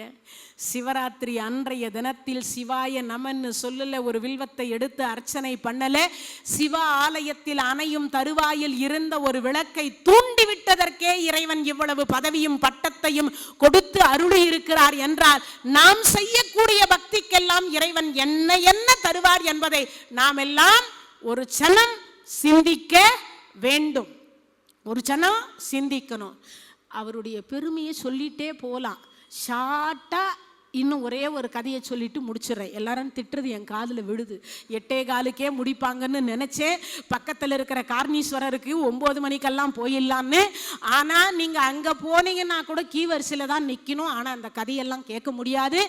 ஏதோ சிவராத்திரி அன்றைய தினத்தில் சிவசுப்பிரமணிய சுவாமி கருணையினால எனக்கு 5 நாள் தான் வாய்ப்பு. இது இடையில போனஸா ஒரு வாய்ப்பு கொடுத்துக்கிறார். போனஸா எனக்கு ஒரு வாய்ப்பு கொடுத்துக்கிறார். அதனால பார்த்தீங்கன்னா இன்றைக்கே இரவு இதை வேற மகாலிங்கம் இரவு நான் 12க்குள்ள எப்படியாவது இதை டெலிகாஸ்ட் போட்டுறேன்னு வேற சொல்லியிருக்கிறார். இரவெல்லாம் எப்படியும் ஜனங்க விழிச்சிட்டு இருந்து பார்ப்பாங்கன்றதுனால நான் போன உடனே எடிட்டிங் பண்ணி போட்டுறேம்மா, நீ கவலைப்படாதுன்னு வேற சொல்லியிருக்கார். அதனால நானும் வேற நிறைய பேருக்கு சொல்லிட்டு வேற வந்துட்டேன். இன்னைக்கு ராத்திரியே 12 மணிக்கு நான் ஒளிபரப்பு பண்றேன், தூங்காம பாருங்கன்னு வேற சொல்லிட்டு வந்திருக்கேன். அதனால இன்னும் ஒரே ஒரு சின்ன கொஞ்சம் ஷார்ட்டாவே சொல்லிடுறேன். பிருகு மகரிஷி என்று சொல்லக்கூடியவர் சிவபெருமானை மட்டும் வலம் வந்தார். அப்படி வலம் வந்து கொண்டிருக்கின்ற பொழுது என்னது, வலம் வந்தார், அம்பிகையை விட்டுட்டார். இந்த அம்பிகை ஒரு நாள் கேட்டா, உங்களை மட்டும் வலம் வராரு, என்னையும் சேர்த்து வலம் வரலாம் இல்லையான்னு. அவருக்கு சிவன் மட்டும் போதும் போல இருக்குன்னு அவர் சொல்லிட்டார். அப்படியா, அப்ப சக்தி வேண்டாமா? வேண்டாம் என்று அவர் நினைக்கிறார் பார்வதி, அதுக்கு நான் என்ன பண்ண முடியும்? அப்படியானால் அவர் உடம்பு தேகத்துல இருந்து நான் சக்தியை எடுத்துட்டுமான்னா எடுத்துடுன்னார். எடுத்த அடுத்த வினாடி அவர் கீழே விழுந்துட்டார். எலும்பு கூடான வடிவம் விழுந்துட்டார். விழுந்த உடனே என்ன செய்வதுன்னு தெரியல. கையில வச்சுட்டு இருந்த பிரம்ம தண்டத்தை எடுத்து கொடுத்தார். இதை ஊன்றிக்கொண்டு நீ பூமிக்கு போ, மேலே வா, என்ன மட்டும் வலம் வா. சுயநலம் தானே இது சிவபெருமானுக்கு. அவர் செய்யக்கூடிய திருவிளையாடெல்லாம் நம்மாலெல்லாம் ஒன்றும் கிடையாது. அவர் என்ன வேணாலும் யாரை வேணாலும் எப்படி வேணாலும் ஆட்டி படைக்கலாம், அது நம்மால சொல்ல முடியாது. இப்போ சொன்ன உடனே அம்பிகைக்கு கோபம் வந்துட்டது. மதிப்பில்லாத வீட்டில் எதுக்கு இருக்கணும் அப்படின்னு அந்த அம்மா புறப்பட்டு நேராக சொல்லாம கொல்லாம பூமிக்கு வந்துட்டான். யார் கண்ணுக்கும் தெரியக்கூடாதுன்னு நேராக திருவண்ணாமலை தலத்தில் போய் மண்ணாக புற்றுருவாக இருந்து மறைந்து தவம் பண்ணான். இப்படி மறைந்து தவம் செய்து கொண்டிருக்கிற பொழுது யார் கண்ணுக்கும் தெரியல. வால்மீகி என்று சொல்லக்கூடிய முனிவர் கண்ணுக்கு மட்டும்தான் அவள் தெரிந்தாள். ராமாயண காலத்து வால்மீகி திருவண்ணாமலை தலத்தை போய் தரிசிக்கின்ற பொழுது போகும்போது காஞ்சி இருந்த தலம், வரும்போது பூத்து குலுங்கி இருந்தது. உற்று பார்த்தா அங்க ஒரு மண் உருவத்துல அம்பாள் உட்கார்ந்துட்டு இருக்கா. அம்மா வணக்கம்னார். ஈசன் கண்ணுக்கு நான் தெரியவில்லை. யாரு மும்மூர்த்திகளாக இருக்கக்கூடிய யார் கண்ணுக்கு? இவர் கண்ணுக்கும் திருமால் கண்ணுக்கும் தெரியல, பிரம்மா கண்ணுக்கு தெரியல, உலகத்துல எவர் கண்ணுக்கும் தெரியாமல் உன் கண்ணுக்கு மட்டும் தெரிந்தேனே. நீ யார்? அம்மான வால்மீகி. திருடனாக இருந்து ராமாயணம் பாடி உன் திருவள்ளுவரால் பாடியவன். அப்படியா? இப்போ எங்க போயிட்டு? திருவண்ணாமலைக்கு போய் ஐயனை தரிசனம் செய்துட்டு வரேன். அம்மா நீங்க பார்வதி தானே? ஆமா. இங்க ஏன் வந்தீங்க? அப்பா எங்கே? கோச்சிட்டு வந்துட்டேன். கோபமா? ஐயனிடத்தில? ஆமா ஆமா, மதிப்பில்லாத வீட்டுல எதுக்கு இருக்கணும்னு வந்துட்டேன். அம்மா இங்க வந்து என்ன பண்ற? தவம் பண்றேன். யாரை வேண்டி? சிவனை வேண்டிதான். வருவாரா? வருவார்னு நினைக்கிறேன். ஆனா சீக்கிரம் வர்றதுக்கு நான் ஒரு உபாயம் சொல்லட்டுமா? சீக்கிரம் சொல்லு. நீயே சேடை வைத்து நாத்தை நட்டு அதிலிருந்து கிடைக்கக்கூடிய அரிசியை எடுத்து அதை பதப்படுத்தி மாவாக்கி ஒரு அதரசத்தை செய்து ஒரு அரச இலையில் படைத்து அதை தினமும் இப்படி படைத்து வந்தாயே, ஆனால் அந்த அதிரசத்தையே நீ பிரசாதமாக உண்டு வந்தால் நிச்சயமாக இறைவன் காட்சி கொடுப்பார். இந்த அம்மாவும் புரட்டாசி அமாவாசையிலிருந்து ஐப்பசி அமாவாசை வரைக்கும் பண்ணி பார்த்தா. சிவபெருமான் வரல. ஏன் வரல? அங்க ஒரு கதை வரணும்ல. இறைவன் பார்த்தார், வரலையா? சரி, அப்ப இருந்த பிரம்மாவுக்கு 5 தலை, இப்ப இருக்கிற பிரம்மாவுக்கு 4, அப்ப இருந்த பிரம்மாவுக்கு 5 தலை. யாகத்தை சேர்த்து அப்ப யாக குண்டத்தில் கொடுக்கக்கூடிய பூர்ணாகுதியை தான் இவங்க எல்லாரும் போய் வாங்கி சாப்பிட்டுட்டு வரணும். உணவே அவங்களுக்கு அதுதான், மும்மூர்த்திகளுக்கு. அப்படி இருக்கும் பட்சத்துல இந்த யாகத்துக்கு போனவர், இவங்களுக்கு எல்லாம் மனைவி இருக்கிறாங்க, சீக்கிரமா இவங்க வீட்டுக்கு திரும்பிட்டாங்க. இந்த அம்மா தான் கோச்சிட்டு போயிட்டு இருக்காளே, அதனால மனைவி இருந்தாதான் ஏன் லேட்டுன்னு கேட்பா. மனைவி இல்லைன்னா லேட்டுன்னு கேட்க மாட்டாங்கல்ல. இந்த மாதிரி 3 சேர் போட்டு வச்சிருந்தது எங்க கைலாயத்துல. 1 விஷ்ணு ஆசனம், 1 சிவாசனம், 1 பிரம்மாசனம், 3 இருந்தது. இப்போ 3 ஆசனத்துல நடுவில் இருக்கிறது சிவாசனம். இங்க பிரம்மா சீக்கிரமா போனாரு, எப்ப பார்த்தாலும் சென்டர்ல அவரே உட்கார்றாரு, நாம உக்காந்தா என்னன்னு உட்காந்துட்டார். சிவபெருமான் சொன்ன வர்றதுக்கு வரைக்கும் உட்காரலாம். இந்த கலெக்டருடைய ஆபீஸ்ல குமஸ்தா இருப்பார், வாட்ச்மேன் இருப்பார். கலெக்டர் வர்றதுக்கு முன்னாடி இந்த சேரை துடைக்கிற மாதிரி தொடச்சிட்டு ஒரு முறை நாமும் உக்காந்தான் பார்ப்போமே அப்படின்னு உட்காருவார். ஆனால் கலெக்டர் வந்ததுக்கு அப்புறம் உட்கார முடியுமா? கலெக்டர் வந்ததுக்கு அப்புறம் உட்கார முடியாது. ஆனால் இவர் அங்கே என்ன பண்ணாரு, சிவபெருமான் வந்துட்டார். இப்போ நாராயணர் சொல்றாரப்பா, அது நெருப்புக்குரிய ஆசனம், நீ எரிந்து விடுவாய், பக்கத்தில் உட்காருன்னார். அந்த சிவபெருமானுக்கும் 5 தலை, எனக்கும் 5 தலை, நான் எதற்கு 5 தலைன்னார். சொன்ன அடுத்த வினாடி சிவபெருமான் வந்தார். நாராயணா, இது ஏன் ஆசனம், இவர் ஏன் உட்காந்துருக்கார்? நானும் அதை தான் சுவாமி இவ்வளவு நேரம் நல்ல புத்திமதியை சொல்றேன், ஆனா அவனுக்கு அறிவுக்கு எட்ட மாட்டேங்குது, நான் என்ன பண்றது சுவாமி? அப்படியா? அப்படியானால் என்ன சொல்றது, நீங்களும் கேட்டு பாருங்க. சிவபெருமான் சொல்லி பார்த்தார், ஆனா ஏர்ல. என்ன பண்றது? அவன் அருளாலே அவன் தாள் வணங்குறதுக்கு தான் பாக்கியம் இல்லையே. உடனே என்ன பண்றது, நமக்கே கொஞ்சம் படிச்சுட்டா என்ன வருது, தலகணம் வருதா இல்லையா? இவன் என்ன சொன்னான் நாராயணான்னார், ஒன்றும் இல்லை, அவருக்கும் 5 தலை, உங்களுக்கும் 5 தலை, எதற்கு 5 தலைன்னார். ஓ அப்படியா, அப்ப அந்த தலை தான் பிரச்சனை. ஆமாம் சுவாமி, இவனுக்கு தலகணம் வந்துட்டுதுன்னார். இப்போ நம்மெல்லாம் பேச்சு வாக்கில் சொல்கிறோம், அவனுக்கு தலகணம், ரொம்ப படிச்சுட்டும் ரொம்ப செல்வம் இருக்குன்னு தலகணம் சொல்கிறோமா இல்லையா? பதவியில் இருக்கின்ற தலகணம், ஏதாவது ஒன்று சொல்கிறோம். அது மாதிரி இப்போ பிரம்மாவுக்கு தலகணம்னா என்ன செய்யலாம்னார். நீங்கள் தான் சுவாமி எதனா பண்ணணும். கால பைரவா அழைத்தார். அழைத்த அடுத்த வினாடி கால பைரவர், அந்த அப்பா எனக்கு என்ன வேலை? ஒன்றும் இல்லை, அவருக்கு நல்ல புத்திமதியை சொல்லிப்பார். அவர் சொன்னால் கேட்டுட்டு அடுத்த ஆசனத்தில் உட்கார்ந்தா பார், இல்லையா ஒரு தலையை கிள்ளி எறின்னார். ஒரு தலையை கிள்ளி எறின்னு சொன்னோன்னே இவர் நல்ல முறையில் போய் மரியாதையாக சொன்னார், ஐயா இது எங்கள் அப்பாவினுடைய ஆசனம், நீங்கள் பக்கத்தில் இருக்கக்கூடிய பிரம்மாசனத்தில் அமருங்கள். உங்கள் அப்பனுக்கு 5 தலை, எனக்கும் 5 தலை, நான் எதுக்கு 5 தலைன்னார். ஓ தலை தான் இப்போ பிரச்சனையா அப்படின்னு ஒரு தலையை கிள்ளி அப்படி எறிந்தார். அந்த கிள்ளவர் கையை அந்த தலை விட்டுடுச்சு, கிள்ள சொன்னவர் கையில போய் ஒட்டிக்கிச்சு. அதனுடைய பெயர் பிரம்ம கபாலம். இப்ப அதுக்கு வயிறு கிடையாது. சிவபெருமான் எங்கெல்லாம் யாகத்துக்கு போறாரோ அங்க இருக்கிறத பூர்ணாகுதின்னு கொடுக்கறத ஆணுது, இது உள்ள போயிடுது. அது வலது கரத்துல ஒட்டிக்கிச்சது. இப்ப பிரம்ம கபாலம் சாப்பிட்டு கொண்டே இருக்கு. சிவபெருமானுக்கு சாப்பாடு இல்லை. மனைவி பிரிந்து விட்டால் 3 பிடிக்கும். 1 மது பிடிக்கும், இன்னொன்று மாது பிடிக்கும். உத்தமமான மனைவியாக இருந்து மனைவி மீது அளவற்ற காதல் வைத்திருந்தால், அன்பு வைத்திருந்தால் பைத்தியம் பிடிக்கும். இப்ப சிவபெருமானுக்கு என்ன பிடிச்சிச்சு? எப்படி பைத்தியம் பிடிச்சதுன்னு கேட்டா, இந்த உணவு இல்லை, இந்த பிரம்ம கபாலம் உண்ணாத உணவு ஏதாவது ஒன்று இருக்கும் அல்லவா அப்படின்னு என்ன பண்ணார், பூலோகத்திற்கு வந்தார். வந்தவர் பார்த்தார், சுடுகாட்டில் இருக்கக்கூடிய சாம்பல் என்று சொல்லக்கூடியது இது பிரம்ம கபாலம், அந்தன கபாலம். சுடுகாடுனாவே அதுக்கு பயம். அதனால இது என்ன பண்ணதுன்னா கண்ணு மூடிச்சு, வாயை மூடிச்சு. ஏன்னா வயிறு இல்லாதனால எவ்வளவு போட்டாலும் நிறைவு தெரியாது, ஆணும் உள்ள போகும், அவ்வளவுதான்.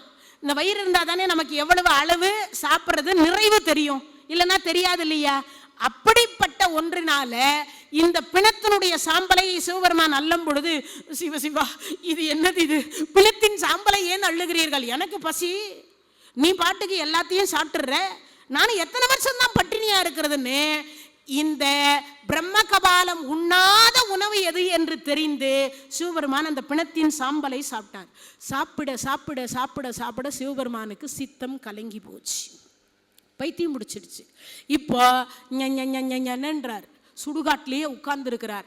பசி எடுத்தா நேரா போவார், பிணத்தின் சாம்பலை சாப்பிடுவார். அதுதான் சுடலையில் இருக்கக்கூடிய சுடலை ஆண்டின்னு பேர். உலகத்தில் பெற்ற தாய் தன்னை மக மறந்தாலும், பிள்ளையை பெறும் தாய் மறந்தாலும், உற்ற தேகத்தை உயிர் மறந்தாலும், உயிரை மேவிய உடல் மறந்தாலும், கற்ற நெஞ்சகம் கலை மறந்தாலும், கண்கள் நின்று இமைப்பது மறந்தாலும், நற்றவத்துர் உள்ளிருந்தோங்கும் நமச்சிவாயத்தை நான் மறவேனே என்கின்ற வார்த்தைக்கு எல்லாரும் எல்லா நேரத்திலையும் எல்லாரையும் மறந்து விடலாம். ஆனால் இறந்த பிறகு நமக்கு வீடு வரை உறவு, வீதி வரை மனைவி, காடு வரை பிள்ளை, கடைசி வரைக்கும் யாரும் இல்லை இல்லை இல்லை. சுடுகாட்டிலே சுடலை ஆண்டியாக என் குழந்தை தனியாக வந்து இங்கிருக்கக்கூடியவர்கள் பித்தர்கள் பேயர்கள் முன்னாடி என் குழந்தை பயந்து விடக் கூடாது, வரவேற்புக்கு இந்த அம்மையப்பன் இருக்கின்றேன் என்று சொல்லி அந்த இடத்தில் அம்மையப்பனாக இருந்து காட்சி கொடுத்து நம்மை அரவணைக்கக்கூடிய ஒரு பெருமானாக இன்றைய தினம் வரைக்கும் சுடுகாட்டில் ஆண்டி கோலத்தில் நின்று கொண்டிருக்கக்கூடிய ஒரே ஒரு பெருமான் சிவபெருமான். ஒரே ஒரு பெருமான் சிவபெருமான்.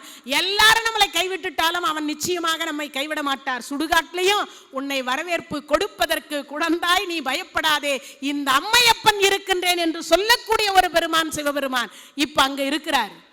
எல்லாம் முடிஞ்சிருச்சு. இப்போ படைக்கிற தொழில் நின்று போச்சு, காக்கும் தொழில் நின்று போச்சு, சங்கரா என்கின்ற முக்தி தரக்கூடிய தொழில் நின்று போச்சு, யம தர்மராஜாவாக இருக்கக்கூடிய காலன் தொழில் நின்று போச்சு. கிரகப்பிரவேசம் கிடையாது, கல்யாணம் கிடையாது, வளைகாப்பு கிடையாது, எதுவும் கிடையாது. எல்லாம் சிவனேன்னு இருக்கிறாங்க. இப்ப எதை வைத்து என்ன செய்வது? பிரம்மா பார்த்தார், உங்களால தான் என்னால தானே இவ்வளவு பிரச்சனை. நாராயணர் பார்த்தார், அப்பவே சொன்னேன், ஒழுங்கா உன் ஆசனத்தில் அமர்ந்திருந்தால் இந்த பிரச்சனை இருந்திருக்காதே. இப்போ 33 கோடி தேவர்களும் வேலை இல்லாத பட்டதாரி, எல்லாரும் வேலை இல்லை. என்ன செய்வதுன்னு பார்த்தார். எங்க அம்பாள் இருக்கிறான் தேடி கண்டுபிடிச்சி கல்யாணம் பண்ணி வச்சு சேர்த்து வச்சுட்டோன்னு வச்சுக்கங்களேன், அம்மையும் அப்புறம் ஒன்று சேர்ந்து விட்டால் பிரச்சனை சரியாகிவிடும். சரி தேடு. எல்லா இடத்துலையும் போய் தேன்னா இந்த அம்மா 1 மாசம் பூஜை பண்ணிட்டா. ஆனா சிவபெருமான் காட்சி கொடுப்பாருன்னா காட்சி கொடுக்கல. நல்லா இருந்தா தானே காட்சி கொடுப்பாரு, அவர் தான் பைத்தியம் முடிச்சிருக்க, அதனால காட்சி கொடுக்கல. அந்த இடத்தில் கரெக்டா ஐப்பசி பௌர்ணமி முடிகிற பொழுது நாராயணர் கண்ணுக்கு அம்பாள் தெரிஞ்ச அடுத்த வினாடி பார்த்தா, அம்பிகை எம்மா இப்படி விட்டுட்டு வந்துட்டேன். அண்ணா இப்ப கூட நீங்க மட்டும்தான் வந்தீங்களா, எங்க வீட்டுக்கார் வரலையா? அம்மா அவர் நல்லா இருந்தா வந்திருப்பார். எங்க வீட்டுக்காருக்கு நான் இருக்கும் போதே என்னாச்சு? இந்த பெண்கள் எல்லாம் விட்டுட்டு போகும்போது போயிடுவாங்க. ஆனா அவருக்குன்னு ஒண்ணுன்னா இந்த பூவுக்கும் பொட்டுக்கும் ஆசைப்பட்டாவது, சிவசுப்பிரமணியா எங்க வீட்டுக்கார சீக்கிரமா காப்பாத்தி கொடு, 108 தேங்காய் உடைக்கிறேன், அடி பிரதட்சணம் பண்றேன், அங்க பிரதட்சணம் பண்றேன், பால் அபிஷேகம் பண்றேன், உனக்கு என்ன வேணுமானாலும் கேளு, என் உசுர வேணா எடுத்துக்கோ, எங்க வீட்டுக்கார விட்டுரு. பிரார்த்தனை உண்டா இல்லையா? இன்னைக்கு வரைக்கும் அப்படிதான் நடந்துட்டு இருக்கு. அப்போ இந்த அம்மா பிரார்த்தனை பண்றா. அப்ப சொன்னார், அண்ணா ஏன் வரல? அது நான் பிறகு சொல்றேன், உன் கணவர் பைத்தியம் பிடிச்சிருக்கு. அப்படியா? அப்ப அதை தெளிவிப்பதற்கு நான் சொல்ற மாதிரி நீ செய். என்னன்னா செய்யணும்? உலகத்தில் எத்தனை வகையான தானியம் இருக்கிறதோ, எத்தனை வகையான காய்கறி இருக்கிறதோ, அது அத்தனையும் ஒன்று சேகரித்து வைத்து சமையல் செய். அவ்வளவா அந்த அம்மா சமையல் செய்யறா. எப்போ? நாளைக்கு மருதனும் சமையல் செய்யறா. எல்லாம் செய்து முடிச்சா ராத்திரி 12 மணி ஆயிடுச்சு. எப்போ? மாசி அமாவாசை என்ற தினத்தில் 12 மணி ஆச்சு. எல்லாம் சேகரிச்சு எல்லாம் சமையல் முடிச்சு வர்றதுக்கு அமாவாசை வந்துருச்சு. இப்ப அமாவாசை வந்த உடனே இப்ப என்ன செய்வதுன்னு யோசிக்கிறாய். அண்ணா இரவு 12 மணி ஆயிடுச்சு. அம்மா எல்லாத்தையும் ஒரு கூடையில எடுத்து வச்சுக்கோ. வச்சுட்டேன் அண்ணா. நான் முன்ன போறேன், நீ பின்னாடி வா. நாராயணர் முன்னாடி போறார், பின்னாடி இந்த அம்மா வரா. அண்ணா எங்கண்ணா, இன்னும் கொஞ்சம் தொலைவுதான். அண்ணா எங்கண்ணா, இன்னும் கொஞ்சம் தொலைவுதான். அண்ணா எங்கண்ணா, இன்னும் கொஞ்சம் தொலைவுதான். இப்படியே வந்து சுடுகாடு என்று சொல்லக்கூடிய இடத்தில் நிறுத்தினார். கூடையை இறக்கி வச்சு பார்த்தா பிணத்தின் சாம்பலை அள்ளி அள்ளி தின்று கொண்டிருக்கிறார். இறைவா, இது என்ன? இது எல்லா உயிரினத்திற்கும் படியளிக்கக்கூடிய பெருமானா நலமாயிற்றே. நானே உங்களை ஒரு முறை எறும்பை வைத்து சோதித்த பொழுது நானே சக்கர டப்பாக்குள்ள அந்த எறும்பை போட்டுவிட்டு வந்தேன். இறைவா, இன்று ஒரு உயிரினத்திற்கு நீங்கள் படியளக்கவில்லை என்று உங்களிடத்தில் நான் வாதம் செய்த பொழுது, அம்பிகை, அந்த ஜீவனுக்கு நான் நிச்சயமாக அது புண்ணியம் பண்ணதாக இருந்தால் அதற்கு நான் உணவு அளித்திருப்பேன், நீ எடுத்து பார். இல்லை இறைவா, அது இறந்து கிடக்கும். இல்லை, நீ எடுத்து பார்னு சொன்ன பொழுது விடுகிற பொழுது சித்தெரும்பா இருந்தது. அந்த அம்மா பிரிச்சு பார்க்கிற பொழுது கட்டெரும்பா இருந்தது. போடும்போது அவசரத்துல சக்கர டப்பாவில் போட்டு போயிட்டா. அப்படி அந்த எறும்புக்கும் உணவு அளித்த பெருமான் அல்லவா, இன்று உணவில்லாமல் நீங்களே இப்படி பிணத்தின் சாம்பலை அள்ளி உண்டு கொண்டிருக்கிறீர்களே, இது என்னன்னு நியாயம் சுவாமி? அவருக்கு எதனா கேட்டாதான் நீ யாரு சுவாமி, என்ன தெரியலையா? உன்ன தெரியல. அதுக்கப்புறமா என்ன பண்ண அம்மா, அந்த பிரம்ம கபாலத்திற்கு முதல்ல நாம செய்ய வேண்டியதை செய்வோம். என்ன செய்யணும்? எல்லா உணவையும் ஒன்று சேர்த்தாங்க. ஒரு உருண்டையை முதல்ல அந்த பிரம்ம கபாலத்துக்கு கொடு. அந்த உணவை கொடுத்தா அது சாப்பிட்டது. இரண்டாவது உருண்டையும் கொடுத்தா, மூன்றாவது உருண்டையை மூக்கு கிட்ட கொண்டு போனா, அம்மா கொடுத்துடாதேன்னார். அண்ணா, இதை என்ன செய்வது? தலைக்கு மேல தட்டி இறைத்து விடுன்னார்.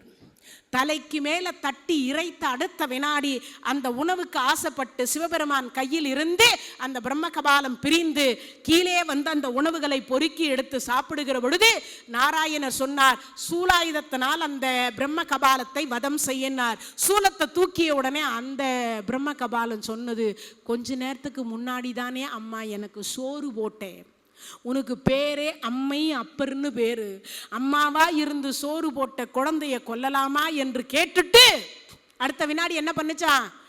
அம்மா, நீ என்னை கொல்லக்கூடாது, என் கணவர் கையை மீண்டும் தொடாமல் இருந்தால் உன்னை நான் தொடமாட்டேன்.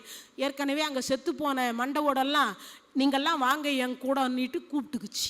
இந்த பிரம்ம கபால் ஆயிரம் ஆயிரம் ஆயிரம் ஆயிரம் மண்டவோடு ஒன்னா சேர்ந்துருச்சு. எங்க பிரம்ம கபாலத்தை நீ எப்படி கொல்லுவேன்னு இந்த அம்மா சூலாயத்தை தூக்கிட்டு வதம் பண்ணலான்னு போகிற பொழுது அதெல்லாம் எழுந்து கூத்தாடுது. அப்பதான் தன்னுடைய கோவ கணலில் இருந்து பத்ரகாளி என்று சொல்லக்கூடிய வக்கரகாளியை உற்பத்தி செய்து ஒரு ஊசியும் நூலையும் கொடுத்து அந்த மண்டை ஓடுகள் அத்தனையும் நீ கோத்து மாலையாக போட்டுக்கொள் என்று மாலையாக போட்டுக்கொண்டாள். அப்படி போட்டுக்கொண்டதற்கு பிறகு உண்மையான பிரம்ம கபாலம் மட்டும் அந்த இடத்தில் இருந்தது. அதை வதம் செய்ய புறப்படுகிற பொழுது அந்த பிரம்ம கபாலம் இந்த அம்பிகை இடத்தில் ஒரு வரம் கேட்டது. தினமும் இது போன்ற உணவு கொடுப்பதாக இருந்தால் உன் கணவர் கையை நான் தொட்டுக்கொள்ள மாட்டேன், இது சத்தியம்னார். தினமும் கொடுக்க முடியாது. வருடத்தில் ஒரு முறை சிவராத்திரிக்கு மறுநாள் வரக்கூடிய மாசி மாதம் அமாவாசை அன்றைய தினத்தில் மயானத்தில் உனக்கு மயான கொல்லை என்று சொல்லக்கூடிய மசான கொல்லை என்கின்ற ஒன்றை விடுவார்கள். இந்த உணவை உண்டு என் கணவர் கையை நீ தொடாமல் இருப்பாயாக. ஒருவேளை எந்த ஒரு சுடுகாட்டிலும் இந்த மயான கொல்லை என்கின்ற நிகழ்வு நடக்காமல் இருந்தால் மீண்டும் உன் கணவர் கையை தொட்டுக் கொள்ளுவேன், இது நீ எனக்கு செய்து கொடு சத்தியம் என்று அம்பாளிடத்தில் அந்த பிரம்ம கபாலம் சத்தியத்தை வாங்கிவிட்ட பிறகு இந்த ரெண்டும் முடிஞ்சது. பிரம்ம கபாலம் விலகியது. சிவபெருமான் முன்பு இருந்த நிலை மாறினார். மாறிய அடுத்த வினாடி இப்ப கேட்டார், நான் எங்க இருக்கேன்னார். நடந்த கதை முழுவதையும் நாராயணர் சொல்ல, என் பைத்தியத்தை தெளிவித்தாளா அம்பிகை, உனக்கு என்ன வேண்டும்னார்.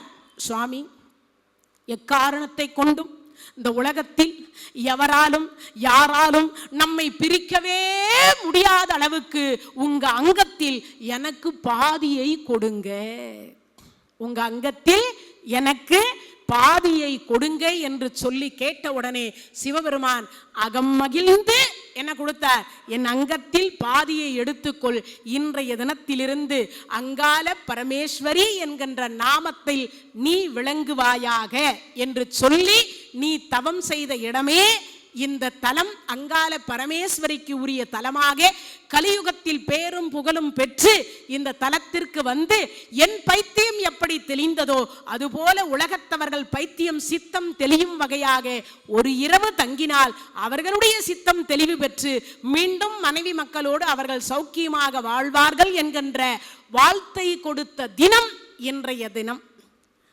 இன்னும் சொல்லிக்கிட்டே போலாம். ஆனால் நேரம் என்கின்ற ஒன்று இல்லாத காரணத்தினால் சிவபெருமானுடைய பெருமையை 1000 நாம் படைத்த ஆதிசேஷனாலேயே சொல்ல முடியாதுன்னா அடியேனால முடிந்த வரைக்கும் இந்த சிவராத்திரி அன்றைய தினத்தில் அடியேனுக்கு கிடைச்ச போனஸ் வாய்ப்பை வச்சு என்னால் முடிந்த வரைக்கும் சொல்லியிருக்கேன். 63 நாயன்மார்களுக்கு எப்படி இடம் கொடுத்தாரோ அதே போல 64 திருவிளையாடல் எப்படி செய்தாரோ அது மாதிரி நம்மளை எத்தனை திருவிளையாடல் செய்தாலும் இறைவன் நமக்கு எல்லா நலங்களும் வளங்களும் தந்திரள வேண்டும், நோயற்ற வாழ்வும் குறைவற்ற செல்வத்தையும் தர வேண்டும் என்று கூறிக்கொண்டு மீண்டும் நல்லதொரு சந்தர்ப்பத்தில் இன்னொரு தலைப்போடு உங்கள் அனைவரை சந்திப்பேன் என்று கூறி கல்லா பிழையும் கருதா பிழையும் கசிந்துருகி நில்லா பிழையும் நினையா பிழையும் நின் 5 எழுத்தை சொல்லா பிழையும் துதியா பிழையும் தொழா பிழையும் எல்லா பிழையும் பொறுத்தருள்வாய் கட்சிய கம்பனே என்று சொல்லி வான்முகில் வளாது பெய்க மலிவலம் சுரக்க மன்னன் கோன்முறை அரசு செய்க குறைவிலாத உயிர்கள் வாழ்க நான்மறை அறங்கள் ஓங்க நற்றவம் வேள்வி மல்க மேன்மை கொள் சைவ நீதி விளங்குக உலகமெல்லாம் என்று சொல்லி இந்த நிகழ்ச்சியை நிறைவு செய்து இவ்வளவு நேரம் கேட்டுக்கொண்டது அனைத்து அடியார் பெருமக்களுக்கும் நோயற்ற வாழ்வும் குறைவற்ற செல்வமும் தர வேண்டும் என்று கூறிக்கொண்டு நன்றி கூறி விடைபெறுகின்றேன். நன்றி, வணக்கம். இந்த தகவல் உங்களுக்கு பிடிச்சிருந்தா லைக் பண்ணுங்க, உங்க ஃப்ரெண்ட்ஸுக்கு ஷேர் பண்ணுங்க, மறக்காம எங்க சேனலுக்கு சப்ஸ்கிரைப் பண்ணுங்க.